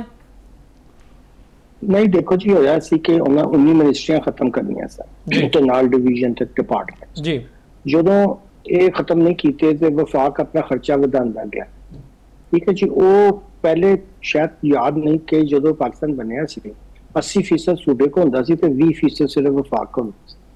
कायदे आज़म मोहतरम ने फरमाया सी कि सिर्फ असी वफाक को 4 महकमे रखांगे, जिहदा मैं जिक्र किया, यानी डिफेंस, फॉरेन ऑफिस, ठीक है जी, करेंसी और कम्युनिकेशन। बाकी सारे सूबे ही अपना अपना बोझ चुकनगे और वफाक नूं जरूरत नहीं कि इन्ने महकमे रखे। वफाक सिर्फ इस्लामाबाद विच बैठ के किवें बलूचिस्तान के दूर दराज के मसले हल कर सकता है। हाँ, सूबियां नूं तनकीद दा निशाना 18वीं तरमीम के बाद असीं ऐसे बनाने आ कि जिहड़ा फंड उन्हां नूं आया वो उन्हां ने थल्ले देना सी लोकल गवर्नमेंट नूं, ना लोकल गवर्नमेंट बनन दित्तियां। जिथे लोकल गवर्नमेंट को पैसा मिलदा है या उत्थों जिहड़ा टैक्स इकट्ठा हुंदा प्रॉपर्टी, उत्थों दी हेल्थ, एजुकेशन ते होर जिहड़ियां जरूरियात ने वो पूरीआं हुंदियां पूरी दुनिया दे विच। कोई वफाक नहीं चल सकता जदों तक कि वो थल्ले दी जिहड़ी बिल्कुल सत्ता है उत्थे जमहूरीयत ना रखे, उत्थे इलैक्टेड लोग हुकूमत करन, ना कि ਜਿਹੜੇ ਬਾਬੂ ਹੁੰਦੇ ਨੇ ਉਹ ਲੋਕਾਂ ਦੀ ਤਕਦੀਰ। ਹੁਣ ਇੱਕ ਮਹੱਲੇ ਦੇ ਵਿੱਚ ਉਹਨੂੰ ਪਤਾ ਵੀ ਇਹ ਸਕੂਲ ਹੈ, ਕਮਿਊਨਿਟੀ ਸਕੂਲ ਜਿਹੜੇ ਨੇ ਜਾਂ ਕਾਰਪੋਰੇਸ਼ਨ ਦੇ ਜਿਹੜੇ ਪਹਿਲੇ ਸਕੂਲ ਹੁੰਦੇ ਸਨ ਜਾਂ ਪਬਲਿਕ ਸਕੂਲ ਜਿਹਨਾਂ ਨੂੰ ਕਹਿੰਦੇ ਨੇ, ਉੱਥੇ ਸਾਰੇ ਬੱਚੇ ਇਕੱਠੇ ਹੀ ਪੜ੍ਹਦੇ ਨੇ ਕਮਿਊਨਿਟੀ ਦੇ। ਅਸੀਂ 6-6 ਕਿਸਮ ਦੇ ਸਕੂਲ ਬਣਾ ਲਏ ਨੇ, ਉਹ ਵੀ ਘਟੀਆਂ 2-2 ਕਮਰਿਆਂ ਦੇ ਸਕੂਲ, ਉੱਥੇ ਇੰਨੀਆਂ ਫੀਸਾਂ ਲੈ ਰਹੇ ਨੇ, ਨਾ ਕੋਈ ਮਿਆਰ ਹੈ। ਸਭ ਤੋਂ ਪਹਿਲੇ ਤੁਸੀਂ ਤਾਲੀਮ ਬਰਬਾਦ ਕੀਤੀ ਹੈ ਨਾ। ਦੇਖੋ ਇਹ ਜਿਹੜਾ ਕੰਮ ਹੋਇਆ 18ਵੀਂ ਤਰਮੀਮ ਦਾ ਮਸਲਾ ਸੀ ਕਿ ਜਿਹੜਾ ਸੈਂਟਰ ਹੁੰਦਾ ਹੈ ਉਹਨੂੰ ਇੰਨਾ ਜ਼ਿਆਦਾ ਖਰਚਾ ਕਰਨ ਦੀ ਲੋੜ ਨਹੀਂ ਹੁੰਦੀ। ਡਿਫੈਂਸ ਦੇ ਵਿੱਚ ਤੁਸੀਂ ਕਹਿ ਸਕਦੇ ਹੋ ਕਿ ਤੁਸੀਂ ਉਹਨਾਂ ਨੂੰ ਕਹਿੰਦੇ ਕਿ ਯਾਰ ਠੀਕ ਹੈ ਤੁਸੀਂ ਸਾਨੂੰ ਇਹਦੇ ਵਿੱਚ ਕੁਛ ਹੱਥ ਵੰਡਾਓ, ਕੁਛ ਗੱਲ ਸਮਝ ਆਉਂਦੀ ਹੈ, ਪਰ ਕਰਜ਼ੇ ਲੈ ਕੇ ਫਜ਼ੂਲ ਦੇ ਕੰਮ ਕਰਕੇ ਫਿਰ ਤੁਸੀਂ ਕਹੋ ਕਿ ਜੀ ਮੇਰਾ ਜਿਹੜਾ 60% ਜਾਂ 65% ਉਹ ਚਲਾ ਜਾਂਦਾ ਸੂਦ ਵਿੱਚ, ਤੇ ਅਸੀਂ ਤਾਂ ਨਹੀਂ ਤੁਹਾਨੂੰ ਕਿਹਾ ਨਾ ਤੁਸੀਂ ਫਜ਼ੂਲ ਦੇ ਕਰਜ਼ੇ ਦੁਨੀਆ 'ਚ ਕਿਸ ਤਰ੍ਹਾਂ ਲੈ ਜਾਂਦੇ ਨੇ। ਉਹ ਬਣਾਏ ਜਾਂਦੇ ਨੇ ਇਨਫਰਾਸਟ੍ਰਕਚਰ ਲਈ, ਲੋਕਾਂ ਦੀ ਸਹੂਲੀਅਤ ਲਈ, ਤਾਂ ਕਿ सोसाइटी अगे वधे ते उन्हां दी आमदन वधे। पाकिस्तान 5वां वड्डा मुल्क है दुनिया दा, ओहदे जिहड़े वसाइल ने इंसानी ते कुदरती वो इन्ने ज्यादा ने। ये पाकिस्तान नूं दुनिया दी कम से कम 5वीं बड़ी मईशत होना चाहिए सी ना, जो साडा हाल है। कल फरमा रहे सन जिहड़े चेयरमैन FBR ने कि मैं 42 अरब डॉलर टैक्स इकट्ठा किया। उन्होंने पता ही नहीं कि एक दुनिया का छोटा जिहा मुल्क जिहड़ा बड़ा दूर दराज है फिनलैंड, उत्थे ओहदी आबादी जिहड़ी है सिर्फ 5.6 मिलियन है। ਤੁਸੀਂ ਅੰਦਾਜ਼ਾ ਲਾ ਲਓ ਉਹਦੀ ਜਿਹੜੀ GDP ਵੀ ਉਹ ਪਾਕਿਸਤਾਨ ਤੋਂ ਘੱਟ 374 ਬਿਲੀਅਨ ਦਾ। ਉਹ ਬਲਾ ਕਿੰਨਾ ਟੈਕਸ ਇਕੱਠਾ ਕਰਦੇ ਨੇ 83 ਬਿਲੀਅਨ ਯੂਰੋ। ਤੇ ਐਨੀ ਵੈਲਫੇਅਰ ਸਟੇਟ ਉਹਨਾਂ ਨੇ ਬਣਾਈ ਹੋਈ ਹੈ ਤੇ ਜਿਹੜੇ ਇਹ ਲੋਕ ਨੇ ਬੇਵਕੂਫ ਸਾਰ ਕਿਸਮ ਦੇ ਉੱਤੇ ਬਿਠਾਏ ਹੋਏ ਨੇ ਜਿਨ੍ਹਾਂ ਨੂੰ ਨਾ ਪਤਾ ਟੈਕਸ ਕਿਵੇਂ ਲੈਣਾ ਹੈ। ਅਗਰ ਵਫਾਕ ਔਰ ਸੂਬੇ ਮਿਲ ਕੇ ਟੈਕਸ ਦੀ ਬੇਸ ਵੱਡੀ ਕਰਦੇ ਤੇ ਪਾਕਿਸਤਾਨ ਨੂੰ ਕਰਜ਼ੇ ਲੈਣ ਦੀ ਲੋੜ ਹੀ ਨਾ ਪਵੇ। ਡਾਕਟਰ ਸਾਹਿਬ ਪਰ ਕਿਉਂ ਨਹੀਂ ਸੂਬੇ ਟੈਕਸ ਲਾਦੇ ਅਮੀਰ ਲੋਕਾਂ ਦੇ ਉੱਤੇ? ਡਾਕਟਰ ਸਾਹਿਬ ਤੁਸੀਂ ਸਹੀ ਮਰਜ਼ ਫੜਿਆ ਹੈ, ਡਾਕਟਰ ਸਾਹਿਬ ਤੁਸੀਂ ਸਹੀ ਮਰਜ਼ ਫੜਿਆ ਹੈ ਕਿ ਟੈਕਸ ਜਿਹੜਾ ਰਿਕਵਰੀ ਹੈ ਉਹ ਬੜਾ ਵੱਡਾ ਇਸ਼ੂ ਹੈ। ਇਹ ਛੋਟੀ ਬ੍ਰੇਕ ਤੋਂ ਬਾਅਦ ਡਾਕਟਰ ਸਾਹਿਬ ਮੈਂ ਤੁਹਾਡੇ ਇੱਥੋਂ ਹੀ ਦੁਬਾਰਾ ਤੁਹਾਡੇ ਕੋਲ ਕੰਟੀਨਿਊ ਕਰਾਂਗਾ ਕਿ ਤੁਸੀਂ ਇੰਤਹਾਈ ਅਹਿਮ ਗੱਲ ਕਰ ਰਹੇ ਹੋ ਕਿ ਕੀ ਵਜ੍ਹਾ ਹੈ ਕਿ ਪਾਕਿਸਤਾਨ ਦੇ ਆਵਾਮ ਜਿਹੜੇ ਨੇ ਉਹ FBI ਨੂੰ ਟੈਕਸ ਦੇਣ ਤੇ ਰਾਜ਼ੀ ਨਹੀਂ ਹੁੰਦੇ, ਵੈਸੇ ਖਰਾਦ ਦੇਣ ਤੇ ਰਾਜ਼ੀ ਹੋ ਜਾਂਦੇ ਨੇ। ਇਹ ਤੇ ਗੱਲ ਕਰਾਂਗੇ ਛੋਟੀ ਬ੍ਰੇਕ ਤੋਂ ਬਾਅਦ।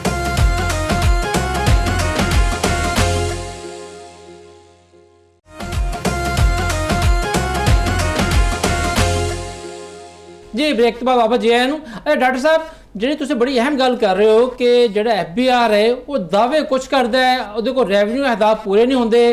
जो माली साल खत्म हो रहा है ये उन्होंने रेवन्यू टारगेट पूरा नहीं होया और अगले साल भी जो बड़ा बड़ा रेवन्यू टारगेट रखे है लेकिन वो भी पूरा होता नज़र नहीं आ रहा। तो की वजह सर कि जो FBI है ये अज तक अपना किबला क्यों नहीं सीधा कर सकिया, क्यों नहीं जड़ा है वो टैक्स जड़ा नैट बढ़ाता, सिर्फ जड़े टैक्स दे रहे हैं उत्ते भार पाई जा रहा है। देखो जी FBI जड़ा ना वो उस बाबू उत्थे बैठते हैं जिन्होंने रेवन्यू क्रेसी कहते हैं, उन्होंने कोई मसला नहीं है कि वो अपनी सीट तो उठ के जान ते सर्वे करन ते देखन जां उन्हां दे जिहड़े फील्ड दे लोग ने उन्होंने जो रिफॉर्म्स ते इस्लाहात दे नां ते वर्ल्ड बैंक कोलों ये तकरीबन हुण तक तुसीं हैरान होवोगे $4 अरब लै चुके हैं। वो कित्थे गया? अच्छा ये हुण मसला है कि यह सेंट्रिस्ट माइंड जिहड़ा है कि ਅਸੀਂ इस्लामाबाद बैठ के सारा टैक्स कटना पाकिस्तान का, ये नहीं हो सकता। जो पाकिस्तान बनया सी ਅਸੀਂ 1935 ਦਾ ਐਕਟ ਜਿਹਦੇ ਤਹਿਤ ਹਕੂਮਤਾਂ ਚੱਲਦੀਆਂ ਸਨ ਉਹਦੇ ਵਿੱਚ ਸੇਲ ਟੈਕਸ ਜਿਹੜਾ ਗੁਡਸ ਤੇ ਹੁੰਦਾ ਸੀ ਉਹ ਸੂਬਿਆਂ ਕੋ ਹੁੰਦਾ ਸੀ। ਪਾਕਿਸਤਾਨ ਜਦੋਂ ਬਣਿਆ ਉਦੋਂ ਕੁਝ ਮਾਲੀ ਮੁਸ਼ਕਿਲਾਂ ਸਨ, ਉਹਨਾਂ ਨੇ ਕਿਹਾ ਸਾਨੂੰ ਵਕਤੀ ਤੌਰ ਤੇ ਦੇ ਦਿਓ, ਫਿਰ ਕਦੀ ਵਾਪਸ ਨਹੀਂ ਕੀਤਾ। ਸੂਬੇ ਚੀਜ਼ਾਂ ਪੈਦਾ ਹੋ ਰਹੀਆਂ, ਸੂਬੇ ਟੈਕਸ ਲਾਣ ਵੈਸੇ ਤਾਂ ਹੁਣ ਇਹਦਾ ਨਵਾਂ ਟ੍ਰੈਂਡ ਹੈ ਉਹ ਹੈ ਵੀ ਕਿ ਤੁਸੀਂ ਇੱਕ ਟੈਕਸ ਲਾਉਂਦੇ ਹੋ ਜਿਹਦਾ ਨਾਮ ਹੁੰਦਾ unified sale tax goods and services. ਉਹਦੀ ਵਜ੍ਹਾ ਕਰਕੇ ਮੁਲਕ ਦੇ ਵਿੱਚ ਇੱਕੋ ਹੀ ਬਸ ਰਜਿਸਟ੍ਰੇਸ਼ਨ ਹੁੰਦੀ ਹੈ ਤੇ ਸਾਰਾ ਜਿਹੜੇ ਇਕਾਈਆਂ ਨੇ ਉਹ ਮਿਲ ਕੇ ਕੋਸ਼ਿਸ਼ ਕਰਦੇ ਨੇ, ਵਫਾਕ ਦੀ ਕੋਸ਼ਿਸ਼ ਕਰਦਾ ਤੇ ਫਿਰ ਬਹੁਤ ਜ਼ਿਆਦਾ ਟੈਕਸ ਇੰਨਾ ਇਕੱਠਾ ਹੋ ਜਾਂਦਾ ਹੈ ਕਿ ਉਹ ਆਪਸ ਵਿੱਚ ਜਿਹੜੀ ਵੀ ਤਕਸੀਮ ਆਇਨ ਦੇ ਮੁਤਾਬਿਕ ਕਰਨੀ ਕਰ ਲੈਂਦੇ ਨੇ। ਮੈਂ ਭਾਰਤ ਦੀ ਮਿਸਾਲ ਦੇ ਰਿਹਾ ਕਿ ਉਹਨਾਂ ਨੇ 2019 ਦੇ ਵਿੱਚ ਪਹਿਲੇ ਟੈਕਸ ਉਹਨਾਂ ਦਾ ਵੀ ਸਕੈਟਰਡ ਸੀ, ਉਹਨਾਂ ਨੇ ਇਕੱਠਾ ਕਰ ਲਿਆ। ਕੈਨੇਡਾ ਜਿਹੜਾ ਸਾਡੇ ਵਰਗੀ ਫੈਡਰੇਸ਼ਨ ਹੈ ਉਹਦੀ ਮੈਂ ਤੁਹਾਨੂੰ ਮਿਸਾਲ ਦੇ ਦਿੰਦਾ। ਹੋਰ ਜਿਹੜੀਆਂ ਮੁਲਕ ਸਾਡੇ ਕਰੀਬ ਨੇ ਈਵਨ ਅਮਰੀਕਾ ਚ ਵੀ ਆਈ ਹੁੰਦਾ ਕਿ ਉਹ ਸੂਬੇ ਹੀ ਇਕੱਠਾ ਕਰਦੇ ਨੇ। ਇੱਥੇ ਮਸਲਾ ਕੀ ਹੈਗਾ ਕਿ ਵਫਾਕ ਜਿਹੜਾ ਹੈ ਉਹਨੇ ਸਾਰੇ ਇਹੋ ਜਿਹੇ ਟੈਕਸ ਜਿਹੜੇ ਪੂਰੇ ਸੂਬਿਆਂ ਚ ਪੈਦਾ ਹੁੰਦੇ ਨੇ ਪਹਿਲੇ ਲੈ ਲੈਂਦਾ, ਫਿਰ ਉਹਨਾਂ ਨੂੰ ਖਰਾਜ ਸਮਝ ਕੇ ਦਿੰਦਾ। ਇੰਜ ਨਹੀਂ ਹੁੰਦਾ ਜੇ ਮੈਂ ਸੂਬੇ ਦੇ ਵਿੱਚ ਇੱਕ ਸੂਬੇ ਦੇ ਵਿੱਚ ਬਹੁਤ ਜ਼ਿਆਦਾ ਕੰਜ਼ੰਪਸ਼ਨ ਹੋ ਰਹੀ ਹੈ ਗੁਡਸ ਦੀ, ਉੱਥੇ ਟੈਕਸ ਉਸ ਸੂਬੇ ਨੂੰ ਜਾਏਗਾ ਤੇ ਉਹ ਸੂਬਾ ਆਪੇ ਹੀ ਬਾਕੀ ਸੂਬੇ ਜਿਹੜੇ ਨੇ ਸੋਚਣਗੇ ਯਾਰ ਅਸੀਂ ਵੀ ਅੱਗੇ ਕਾਰੋਬਾਰ ਵਿੱਚ ਵਧੀਏ ਤਾਂ ਕਿ ਅਸੀਂ ਵੀ ਜ਼ਿਆਦਾ ਟੈਕਸ ਇਕੱਠਾ ਕਰਕੇ ਆਪਣੇ ਸੂਬੇ ਨੂੰ ਅੱਗੇ ਚਲਾਈਏ। ਜੇ ਵਫਾਕ ਇਕੱਠਾ ਕਰੇਗਾ ਤੇ ਫਿਰ ਉਹਨਾਂ ਸੂਬਿਆਂ ਤੋਂ ਕੋਈ ਇਨਸੈਂਟਿਵ ਹੀ ਨਹੀਂ ਹੈਗਾ ਨਾ। ਦੇਖੋ ਹੁਣ ਕਰਾਚੀ ਦੇ ਵਿੱਚ ਅਗਰ ਟੈਕਸ ਇਕੱਠਾ ਹੋਵੇ ਗੁਡਸ ਦਾ ਤੇ ਫਿਰ ਕਰਾਚੀ ਤੇ ਹੀ ਲੱਗੇਗਾ ਨਾ, ਹੁਣ ਫਿਰ ਕਿਸੇ ਨੂੰ ਮਸਲਾ ਹੀ ਨਹੀਂ ਰਹਿ ਜਾਏਗਾ ਕਿ ਕਰਾਚੀ ਦੇ ਅੰਦਰ ਜਿੰਨਾ ਟੈਕਸ ਕਰਾਚੀ ਦੀ ਵਾਲੀ ਸਿੰਧ ਵਾਲੀ ਹੁਕੂਮਤ ਜਾਂ ਉਹਨਾਂ ਦੀ ਲੋਕਲ ਬਾਡੀ ਇਕੱਠੀ ਕਰੇਗੀ ਉਹ ਤਰੀਕਾ ਹੁੰਦਾ। ਇਹ ਸਾਰਾ ਸਾਡਾ ਨਿਜ਼ਾਮ ਦਾ ਜਿਹੜਾ ਢਾਂਚਾ ਹੈ ਨਾ ਇਹਨਾਂ ਨੇ ਖਰਾਬ ਕੀਤਾ। ਜਦੋਂ ਬੰਗਲਾਦੇਸ਼ ਸਾਡੇ ਨਾਲ ਸੀ ਉਹਨਾਂ ਨੂੰ ਕਿਉਂਕਿ ਅਸੀਂ ਰਾਈਟਸ ਨਹੀਂ ਦੇਣਾ ਚਾਹੁੰਦੇ ਸਾਂ ਤੇ ਅਸੀਂ ਜਾਣਬੁੱਝ ਕੇ ਸੈਂਟਰਿਸਟ ਮਾਈਂਡ ਬਣਾ ਲਿਆ ਕਿ ਇੱਧਰ ਵੈਸਟ ਪਾਕਿਸਤਾਨ ਤੇ ਈਸਟ ਪਾਕਿਸਤਾਨ ਦੋ ਵਿੰਗ ਕ੍ਰੀਏਟ ਕਰ ਲਏ ਤਾਂ ਕਿ ਆਬਾਦੀ ਦੇ ਲਿਹਾਜ਼ ਨਾਲ ਬੰਗਾਲੀ ਸਾਨੂੰ ਤੋਂ ਜ਼ਿਆਦਾ ਸਨ। ਹੁਣ ਉਹਨਾਂ ਦਾ ਕੱਲ ਬਜਟ ਆਇਆ, ਤੁਸੀਂ ਉਹਨਾਂ ਦਾ ਬਜਟ ਦੇਖੋ, ਪਾਕਿਸਤਾਨ ਦੇ ਉਹਨਾਂ ਦਾ ਬਜਟ ਦਾ ਕੋਈ ਮੁਕਾਬਲਾ ਹੀ ਨਹੀਂ ਹੈਗਾ। ਉਹਨਾਂ ਦਾ ਸਿਰਫ ਔਰ ਸਿਰਫ ਸੂਦ 10-12% ਹੈ, ਉਹਨਾਂ ਦੀ ਡਿਵੈਲਪਮੈਂਟ 40% ਹੈ, ਉਹਨਾਂ ਦਾ ਜਿਹੜਾ ਐਕਸਪੋਰਟ ਸਿਰਫ ਔਰਤਾਂ ਜਿੱਥੇ ਗਾਰਮੈਂਟਸ ਬਣਾਉਂਦੀਆਂ ਕੋਈ ਤੁਸੀਂ ਹੈਰਾਨ ਹੋਗੇ $55 ਬਿਲੀਅਨ ਹੈ, ਸਾਡੀ ਪੂਰੀ ਐਕਸਪੋਰਟ ਮਾਸ਼ਾਅੱਲਾ 30 ਬਿਲੀਅਨ ਤੋਂ ਨਹੀਂ ਵੱਧਦੀ। ਉਹ ਭਾਈ 71 ਹੀ ਸਾਡੇ ਨਾਲ ਹੀ ਸਨ, ਉਹ 71 ਤੋਂ ਬਾਅਦ ਉੱਥੇ ਪੋਲੀਟੀਕਲ ਬੜੀ ਤੁਸੀਂ ਦੇਖੋ ਗੜਬੜ ਵੀ ਰਹੀ ਹੈ, ਮਗਰ ਫਿਰ ਵੀ ਉਹਨਾਂ ਦੇ ਤੁਸੀਂ ਉਹਨਾਂ ਦਾ ਬਜਟ ਤੇ ਆਪਣਾ ਬਜਟ ਦੇਖੋ 60 ਬਿਲੀਅਨ ਤੇ 77 ਬਿਲੀਅਨ ਤੇ ਉਹ ਪਹੁੰਚੇ। $10 ਬਿਲੀਅਨ ਤੋਂ ਉਹਨਾਂ ਦਾ ਬਜਟ ਵੀ ਸਾਡੇ ਤੋਂ ਵੱਡੇ ਸਾਈਜ਼ ਦਾ ਹੈ। ਇਹ ਸਿਰਫ ਔਰ ਸਿਰਫ ਜਿਹੜਾ ਅਸੀਂ ਮਾਈਂਡ ਜਦੋਂ ਚੇਂਜ ਨਹੀਂ ਕਰਾਂਗੇ, ਹੁਣ ਬਲੋਚਿਸਤਾਨ ਨੂੰ 9% ਮਿਲਦਾ ਹੈ NFC ਚੋਂ, ਕੀ ਕਰਨਗੇ ਇੰਨੀ ਪੈਸੇ ਲੈ ਕੇ ਨਾ ਸੜਕ ਬਣਾ ਸਕਦੇ ਨੇ ਨਾ ਤਾਲੀਮ ਦੇ ਸਕਦੇ ਨੇ। ਤੇ ਇਹ ਫਾਰਮੂਲੇ ਜਿਹੜੇ ਪੁਰਾਣੇ ਅਸੀਂ ਕਲੋਨੀਅਲ ਪੀਰੀਅਡ ਤੋਂ ਚਲਾ ਰਹੇ ਹਾਂ ਔਰ ਜਿਹੜਾ ਸਾਡਾ ਮਾਈਂਡ ਸੈਂਟਰਿਸਟ ਬਣਿਆ ਹੋਇਆ ਇਹਨੂੰ ਸਾਨੂੰ ਛੱਡ ਕੇ ਤੇ ਪੂਰੇ ਮੁਲਕ ਨੂੰ ਇੱਕ ਇਕਾਈ ਦੇ ਤੌਰ ਤੇ ਦੇਖਣਾ ਪਏਗਾ ਤੇ ਸਾਰਿਆਂ ਨੂੰ ਨਾਲ ਲੈ ਕੇ ਇੱਕੋ ਤਰ੍ਹਾਂ ਦੀ ਤਰੱਕੀ ਕਰਨੀ ਪਏਗੀ। ਸਹੀ। ਅੱਛਾ ਖਾਲਿਦ ਸਾਹਿਬ, ਜਿਸ ਤਰ੍ਹਾਂ ਡਾਕਟਰ ਸਾਹਿਬ ਗੱਲ ਕਰ ਰਹੇ ਨੇ ਕਿ ਸਭ ਨੂੰ ਇੱਕ ਨਜ਼ਰ ਨਾਲ ਵੇਖਣਾ ਪਏਗਾ, ਅੱਜ ਦੇ ਬਜਟ ਦੇ ਵਿੱਚ ਜਿਹੜਾ ਹੈ ਆਜ਼ਾਦ ਕਸ਼ਮੀਰ ਤੇ GB ਗਿਲਗਿਤ ਵਾਸਤੇ 85 ਅਰਬ ਜਿਹੜਾ ਨਾ ਉਹ ਮੁਖਤਸ ਕੀਤੇ ਗਏ ਨੇ। ਤੁਹਾਨੂੰ ਪਤਾ ਹੈ ਥੋੜੇ ਦਿਨ ਪਹਿਲੇ GB ਦਾ ਇਲੈਕਸ਼ਨ ਵੀ ਹੋਇਆ ਹੈ ਔਰ ਪੀਪਲਸ ਪਾਰਟੀ ਨੇ ਕਾਮਯਾਬੀ ਵੀ ਹਾਸਲ ਕੀਤੀ ਹੈ। ਆਜ਼ਾਦ ਕਸ਼ਮੀਰ ਦਾ ਇਲੈਕਸ਼ਨ ਜਿਹੜਾ ਹੋਣ ਵਾਲਾ ਹੈ ਤੇ ਕਿਆ ਸਾਡੇ ਜਿਹੜੇ ਛੋਟੀ ਇਕਾਈਆਂ ਹੈ ਨੇ ਉਹਨਾਂ ਵਾਸਤੇ ਮਾਲੀ ਵਸਾਇਲ ਕਾਫੀ ਨੇ? ਅੱਛਾ ਦੇਖੋ ਕਿ ਜਿਸ ਤਰ੍ਹਾਂ ਡਾਕਟਰ ਸਾਹਿਬ ਫਰਮਾ ਰਹੇ ਸਨ ਕਿ ਬਲੂਚਿਸਤਾਨ ਨੂੰ ਜਿਹੜੇ ਪੈਸੇ ਦਿੱਤੇ ਗਏ ਨੇ NFC ਅਵਾਰਡ ਚੋਂ 9%, ਉਹ ਤਾਂ ਬੜਾ ਜਿੰਨਾ ਵੱਡਾ ਸੂਬਾ ਹੈ ਉਨੀ ਉਸ ਹਵਾਲੇ ਨਾਲ ਤੇ ਉਹ ਕੋਈ ਜ਼ਿਆਦਾ ਵਸਾਇਲ ਨਹੀਂ ਉਹਦੇ ਨਾਲ ਉਹ ਕੀ ਮਨਸੂਬੇ ਮੁਕੰਮਲ ਕਰਨਗੇ। ਹਾਂ, ਇਸ ਬਜਟ ਦੇ ਵਿੱਚ ਇਸ ਦਫਾ ਕੁਛ ਜਿਹੜਾ ਉਹ ਕੋਸ਼ਿਸ਼ ਕੀਤੀ ਗਈ ਹੈ ਕਿ ਬਲੋਚਿਸਤਾਨ ਦੇ ਜਿਹੜੇ ਵਸਾਇਲ ਨੇ ਉਹਨਾਂ 'ਚ ਕੁਛ ਕਿਸੇ ਤਰੀਕੇ ਨਾਲ ਇਜ਼ਾਫਾ ਕੀਤਾ ਜਾਏ, ਉੱਥੇ ਡਿਵੈਲਪਮੈਂਟ ਦਾ ਅਮਲ ਜਿਹੜਾ ਉਹਨੂੰ ਵਧਾਇਆ ਜਾਏ। ਅਸਾਸੇ ਮਹਿਰੂਮੀ ਖਤਮ ਕੀਤਾ ਜਾਵੇ। ਅਸਾਸੇ ਮਹਿਰੂਮੀ ਤੋਂ ਇਲਾਵਾ ਜਿਹੜੀ ਉੱਥੇ ਦਹਿਸ਼ਤਗਰਦੀ ਦੀ ਲਹਿਰ ਹੈ ਉਹਨੂੰ ਰੋਕਣ ਵਾਸਤੇ ਉੱਥੇ ਰੋਡ ਨੈਟਵਰਕ ਔਰ ਮਵਾਸਲਾਤੀ ਨਿਜ਼ਾਮ ਜਿਹੜਾ ਉਹਨੂੰ ਵੀ ਮਜ਼ਬੂਤ ਬਣਾਉਣ ਦੀ ਜ਼ਰੂਰਤ ਹੈ। ਔਰ ਇੱਕ ਮਨਸੂਬਾ ਜਿਹੜਾ N25 ਜਿਹੜਾ ਜਿਹੜੀ ਜਿਹਨੂੰ ਅਸੀਂ ਸਾਬਕ ਜਿਹੜੀ ਸਾਡੀ ਆਰਸ਼ਰੀ ਰੋਡ ਸੀ ਜਿਹੜਾ ਕਰਾਚੀ ਤੋਂ ਸਿੰਧ ਤੋਂ ਕੋਇਟਾ ਤੋਂ ਚਮਨ ਤੱਕ ਜਿਹੜਾ ਰੋਡ ਜਾਂਦਾ 813 ਕਿਲੋਮੀਟਰ ਦਾ। ਰਜ਼ਵਾਨ ਸਾਹਿਬ ਉਹਦੇ ਵਾਸਤੇ 100 ਅਰਬ ਰੁਪਏ ਰੱਖਿਆ ਗਿਆ। ਮੈਂ ਸਮਝਦਾ ਕਿ ਸਭ ਤੋਂ ਵੱਡੀ ਜਿਹੜੀ ਇਸ ਬਜਟ ਦੇ ਵਿੱਚ ਸਿੰਗਲ ਐਲੋਕੇਸ਼ਨ ਹੈ ਉਹ N25 ਜਿਹੜਾ ਰੋਡ ਹੈ ਅੱਜ ਐਕਸਪ੍ਰੈਸ ਵੇ ਜਿਹੜੀ ਹੈ ਬਾਰਡਰ ਤੱਕ ਜਾਏਗੀ, ਉਹ ਜਿਹੜਾ ਉਸ ਮਨਸੂਬੇ ਵਾਸਤੇ ਰੱਖਿਆ ਗਿਆ। ਫਿਰ ਦੂਸਰਾ ਹੈ ਕਿ ਸੂਬਿਆਂ ਨੇ ਜਿਹੜਾ ਇਸ ਦਾ ਵਫਾਕ ਨੂੰ ਕੰਟਰੀਬਿਊਟ ਕੀਤਾ ਉਹਦੇ ਵਿੱਚ ਪੰਜਾਬ ਦਾ ਤੁਹਾਨੂੰ ਪਤਾ ਕਿ ਬਜਟ ਹੀ ਅੱਧਾ ਰਹਿ ਗਿਆ ਡਿਵੈਲਪਮੈਂਟ ਦਾ। ਇਹ ਤੇ ਚਾਹੁੰਦੇ ਹਨ ਕਿ 1450 ਅਰਬ ਰੁਪਏ ਦਾ ਹੀ ਡਿਵੈਲਪਮੈਂਟ ਦਾ ਬਜਟ ਦਈਏ ਤੇ ਉਹਦੇ ਤੇ ਕੱਟ ਲੱਗ ਕੇ ਤੇ ਉਹ ਰਹਿ ਗਿਆ 749 ਰੁਪਏ, ਅੱਧੋ ਅੱਧ ਹੋ ਗਿਆ। ਸਭ ਤੋਂ ਵੱਡੀ ਕੁਰਬਾਨੀ ਜਿਹੜੀ ਹੈ ਉਹ ਹਮੇਸ਼ਾ ਦੀ ਤਰ੍ਹਾਂ ਫਿਰ ਇੱਕ ਵਾਰੀ ਜਿਹੜਾ ਉਹ ਪੰਜਾਬ ਜਿਹੜਾ ਉਹ ਦੇ ਰਿਹਾ ਹੈ। ਔਰ ਇਸ ਤਰ੍ਹਾਂ ਸਿੰਧ ਦਾ ਜਿਹੜਾ ਵੱਖਰੀ ਗੱਲ ਹੈ ਕਿ ਪੰਜਾਬ ਕੁਰਬਾਨੀ ਦੇ ਰਿਹਾ ਕਿ ਪੰਜਾਬ ਕੁਰਬਾਨੀ ਲਈ ਜਾ ਰਹੀ ਹੈ। ਔਰ ਉਹ ਇੱਕ ਅਲੱਗ ਚੀਜ਼ ਹੈ ਤੇ ਜਿਨ੍ਹਾਂ ਤੇ ਬਹੁਤਾ ਪ੍ਰੈਸ਼ਰ ਨਜ਼ਰ ਆ ਰਿਹਾ ਸੀ ਸਿੰਧ ਦਾ ਉਹਨੂੰ ਤਾਂ ਸਿਰਫ 100 ਅਰਬ ਰੁਪਇਆ ਘਟਿਆ, ਉਹਨਾਂ ਦਾ ਤਾਂ 7 ਤੋਂ 8 ਅਰਬ ਰੁਪਏ ਦਾ ਫਿਰ ਜਿਹੜਾ ਡਿਵੈਲਪਮੈਂਟ ਦਾ ਬਜਟ ਮੌਜੂਦ ਹੈ। ਇਸ ਤਰ੍ਹਾਂ KP ਜਿਹੜਾ ਉਹਦੇ ਤੇ ਵੀ ਉਹਨੂੰ ਵੀ ਕੋਈ 100 ਅਰਬ ਰੁਪਏ ਸਰੈਂਡਰ ਕਰਨੇ ਪਏ ਨੇ। ਲੇਕਿਨ ਬਲੂਚਿਸਤਾਨ ਦਾ ਜਿਹੜਾ ਬਜਟ ਸੀ ਡਿਵੈਲਪਮੈਂਟ ਦਾ ਬਜਟ ਉਹਦੇ 'ਚ ਕੱਟ ਨਹੀਂ ਲਾਇਆ ਗਿਆ। ਔਰ ਉਹਦੇ ਨਾਲ ਤੁਸੀਂ ਦੇਖੋ ਜਿਹੜੇ ਗਿਲਗਿਤ ਬਲਤਿਸਤਾਨ ਤੇ ਕਸ਼ਮੀਰ ਹੈ ਉਹ ਜਿਹੜੇ ਉੱਥੇ ਦੇ ਵਸਾਇਲ ਜਿਹੜੇ ਨੇ ਜ਼ਿਆਦਾ ਤੋਂ ਜ਼ਿਆਦਾ ਵਸਾਇਲ ਜਿਹੜੇ ਨੇ ਫਰਾਹਮ ਕਰਨ ਦਾ ਜ਼ਰੂਰਤ ਹੈ। ਔਰ ਇਸ ਦਫਾ ਜਿਹੜਾ ਜਿਸ ਤਰ੍ਹਾਂ ਗਿਲਗਿਤ ਬਲਤਿਸਤਾਨ 'ਚ ਪੀਪਲਸ ਪਾਰਟੀ ਜਿਹੜੀ ਹੈ ਉਹ ਧਾਦੀ ਜਮਾਤ ਸੀ, ਉਹ ਜਿੱਤ ਗਈ ਹੈ। ਹੁਣ ਮੈਂ ਸਮਝਦਾ ਕਿ ਸ਼ਾਇਦ ਉੱਥੇ ਹਕੂਮਤ ਸਾਜ਼ੀ ਦਾ ਪੈਟਰਨ ਵੀ ਇਸ ਕਿਸਮ ਦਾ ਕੋਈ ਮਖਲੂਤ ਬਣਾਉਣ ਦੀ ਕੋਸ਼ਿਸ਼ ਹੋਏ ਕਿ ਤਾਂ ਕਿ ਵਫਾਕ ਜਿਹੜਾ ਉਹ ਫਿਰ ਗਿਲਗਿਤ ਬਲਤਿਸਤਾਨ ਨੂੰ ਜਿਹੜਾ ਉਹਦਾ ਇੰਟਰਸਟ ਹੋਏ ਔਰ ਉਹਨਾਂ ਨੂੰ ਵਸਾਇਲ ਵੀ ਜਿਹੜੇ ਨੇ ਉਸ ਤਰ੍ਹਾਂ ਫਰਾਹਮ ਹੁੰਦੇ ਰਹਿਣ। ਇਸੇ ਤਰ੍ਹਾਂ ਕਸ਼ਮੀਰ ਦੇ ਅੰਦਰ ਵੀ ਜਿਹੜਾ ਡਿਵੈਲਪਮੈਂਟ ਦਾ ਬਜਟ ਜਿਹੜਾ ਗ੍ਰਾਂਟ ਜਿਹੜੀ ਹੈ ਉਹ ਵਧਾਉਣ ਦੀ ਜ਼ਰੂਰਤ ਹੈ। ਔਰ ਸਾਬਕ ਜਿਹੜਾ ਸਾਡਾ ਜਿਹੜੇ ਜ਼ਮਸ਼ੁਦਾ ਫਾਟਾ ਔਰ ਜ਼ਮਸ਼ੁਦਾ ਅਜ਼ਲਾ ਨੇ ਉਹਨਾਂ ਵਾਸਤੇ ਵੀ ਇੱਕ ਵੱਡੀ ਐਲੋਕੇਸ਼ਨ ਜਿਹੜੀ ਹੈ ਉਹ KP ਹਕੂਮਤ ਦੀ ਵੀ ਡਿਮਾਂਡ ਹੈ, ਫੈਡਰਲ ਗੌਰਮੈਂਟ ਦਾ ਵੀ ਉੱਥੇ ਇੰਟਰਸਟ ਹੈ। ਔਰ ਦਹਿਸ਼ਤਗਰਦੀ ਦੇ ਖਿਲਾਫ ਜਿਹੜਾ ਉਹ ਏਰੀਆ ਜਿਹੜਾ ਸ਼ਿਕਾਰ ਦਹਿਸ਼ਤਗਰਦੀ ਦਾ ਉੱਥੇ ਵੀ ਮੈਂ ਸਮਝਦਾ ਕਿ ਵਸਾਇਲ ਜਿਹੜੇ ਨੇ ਉਹ ਫਰਾਹਮ ਕਰਨ ਦੀ ਲੋੜ। ਔਰ ਵਸਾਇਲ ਇਸ ਬਜਟ ਦੇ ਵਿੱਚ ਵੀ ਉਹਨਾਂ ਵਾਸਤੇ ਐਲੋਕੇਸ਼ਨ ਜਿਹੜੀ ਉਹ ਕੀਤੀ ਗਈ। ਲੇਕਿਨ ਇੱਕ ਗੱਲ ਮੈਂ ਪਹਿਲੇ ਕੀਤੀ ਸੀ ਕਿ ਇਸ ਬਜਟ ਤੇ ਸਿਰਫ IMF ਦਾ ਪ੍ਰੈਸ਼ਰ ਨਹੀਂ, ਇਸ ਬਜਟ ਤੇ ਧਾਦੀਆਂ ਦਾ ਵੀ ਪ੍ਰੈਸ਼ਰ ਹੈ। ਔਰ ਤੁਸੀਂ ਦੇਖੋ ਕਿ ਜਿਹੜੇ ਵੱਡੇ ਮਨਸੂਬੇ ਨੇ ਉਹਦੇ ਵਿੱਚ ਸਿੰਧ ਅੱਜ ਜਿਹੜੀ ਪੀਪਲਸ ਪਾਰਟੀ ਦੀ ਕਿਆਦਤ ਹੈ, ਵਫਾਕ ਜਿਹੜੀ ਧਾਦੀ ਹੈ ਮੁਸਲਿਮ ਲੀਗ ਨੂਨ ਦੀ, ਉਹਨਾਂ ਆਪਣੇ ਬੜੇ ਵੱਡੇ ਮਨਸੂਬਿਆਂ ਵਾਸਤੇ ਵੀ ਪੈਸੇ ਲੈ ਲਏ ਜੇ। ਇੱਕ ਤੇ ਉਹ ਤੁਸੀਂ ਦੇਖੋ ਕਿ ਜਿਹੜੀ ਉੱਥੋਂ ਦੀ ਬੜਾ ਪੁਰਾਣਾ ਉਹਨਾਂ ਦਾ ਮੁਤਾਲਬਾ ਸੀ, ਇੱਕ ਦਬਾਅ ਸੀ, ਇੱਕ ਪ੍ਰੈਸ਼ਰ ਸੀ ਸਖਰ ਹੈਦਰਾਬਾਦ ਮੋਟਰਵੇ ਵਾਸਤੇ। ਇਹਦੇ ਵਿੱਚ ਜਿਹੜਾ ਉਹ 30 ਅਰਬ ਰੁਪਏ ਦੀ ਜਿਹੜੀ ਹੈ ਉਹ ਬੜੀ ਵੱਡੀ ਐਲੋਕੇਸ਼ਨ ਰੱਖ ਦਿੱਤੀ ਗਈ ਹੈ। ਔਰ ਉਹਦੇ ਨਾਲ ਜਿਹੜਾ ਮਹਿਰਾਨ ਜਿਹੜੀ ਕੋਸਟਲ ਹਾਈਵੇ ਵੇ ਉਹਦੇ ਵਾਸਤੇ ਵੀ 25 ਅਰਬ ਰੁਪਏ ਰੱਖਤੇ ਗਏ ਨੇ। ਔਰ ਜਿਹੜੀ ਆਪਣਾ ਮਹਿਰਾਨ ਜਿਹੜੀ ਹਾਈਵੇ ਵੇ ਉਹਦੇ ਵਾਸਤੇ ਵੀ ਰੱਖਤੇ ਗਏ ਨੇ। ਔਰ ਇੱਕ ਹੋਰ ਇਸ ਬਜਟ ਦੇ ਵਿੱਚ ਜਿਹੜੀ ਅਹਿਮ ਤਰੀਨ ਚੀਜ਼ ਹੈ ਰਤਵਾਨ ਸਾਹਿਬ ਜਿਹੜੀ ਹਾਈਲਾਈਟ ਕਰਨ ਦੀ ਜ਼ਰੂਰਤ ਹੈ ਔਰ ਮੈਂ ਸਮਝਦਾ ਕਿ ਉਹ CPEC ਦੇ ਹਵਾਲੇ ਨਾਲ ਬਹੁਤ ਵੱਡੀ ਪੇਸ਼ਰਫਤ ਹੈ ਕਿ ਜਿਹੜਾ ML1 ਮਨਸੂਬਾ ਜਿਹੜੇ ਪਿਛਲੇ ਕਈ ਸਾਲਾਂ ਤੋਂ ਇਲਤਵਾ ਦਾ ਸ਼ਿਕਾਰ ਸੀ, ਉਸ ਮਨਸੂਬੇ ਵਾਸਤੇ ਵੀ ਜਿਹੜਾ ਉਹ ਜਿਹੜੀ ਇਹ 25 ਅਰਬ ਰੁਪਏ ਜਿਹੜੇ ਨੇ ਐਲੋਕੇਟ ਹੋ ਗਏ ਨੇ। ਇਹ ਸਾਰਾ ਜਿਹੜਾ ਅਰੇਂਜਮੈਂਟ ਇਸ ਦਫਾ ML1 ਦਾ ਉਹ ਏਸ਼ੀਅਨ ਡਿਵੈਲਪਮੈਂਟ ਬੈਂਕ ਦੇ ਜ਼ਰੀਏ ਫਾਈਨਾਂਸਿੰਗ ਦਾ ਸਾਰਾ ਅਰੇਂਜਮੈਂਟ ਜਿਹੜਾ ਉਹ ਹੋਇਆ ਵੇ। ਲੇਕਿਨ ਇਹ CPEC ਦਾ ਸਭ ਤੋਂ ਵੱਡਾ ਮਨਸੂਬਾ ਸੀ।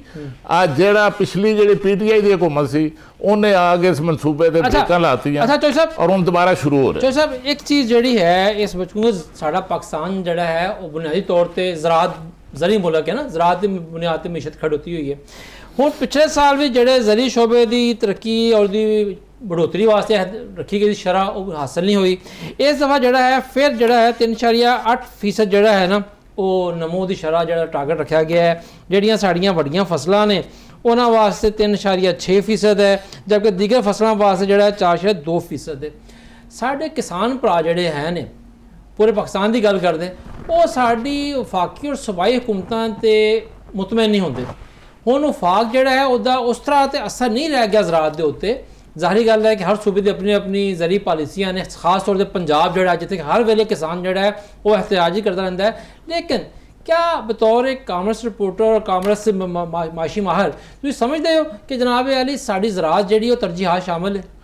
अच्छा रिजवान साहब, ਇਹ ਜਿਹੜੀਆਂ ਤੁਸੀਂ ਗੱਲਾਂ ਕੀਤੀਆਂ ਨੇ ਇਹਦਾ ਅਸਰ ਤੇਰਾ ਨਤੀਜਾ ਜਿਹੜਾ ਉਹ ਬੜਾ ਖੌਫਨਾਕ ਨਿਕਲ ਰਿਹਾ। ਕਿਸਾਨ ਨੂੰ ਜਿਹੜਾ ਨਜ਼ਰਅੰਦਾਜ਼ ਕੀਤਾ ਜਾ ਰਿਹਾ, ਤੁਸੀਂ ਖੁਦ ਵੀ ਜ਼ਰਾਅਤ ਹੋ ਬਸ ਜਿਹੜਾ ਨਜ਼ਰਅੰਦਾਜ਼ ਕੀਤਾ ਜਾ ਰਿਹਾ ਉਹਦਾ ਨਤੀਜਾ ਇਹ ਨਿਕਲ ਰਿਹਾ ਕਿ ਲੋਕ ਜਿਹੜੇ ਨੇ ਜ਼ਰਾਅਤ ਦਾ ਪੇਸ਼ਾ ਛੱਡ ਰਹੇ ਨੇ, ਔਰ ਦੂਸਰਾ ਉਹ ਪੇਸ਼ਾ ਛੱਡ ਰਹੇ ਨੇ ਤੇ ਰੀਅਲ estate ਜਿਹੜਾ ਉਹ ਆਪਣਾ ਦਾਇਰਾ ਕਾਰ ਜਿਹੜਾ ਉਹ ਜ਼ਰੀ ਸ਼ੋਬੇ ਤੱਕ ਉਹਨਾਂ ਦੀ ਜ਼ਮੀਨ ਸੁੱਕੜਦੀ ਜਾ ਰਹੀ ਔਰ ਇਹਦਾ ਬੜਾ ਖੌਫਨਾਕ ਨਤੀਜਾ ਨਿਕਲਿਆ ਜੇ ਐਤਕਾਂ।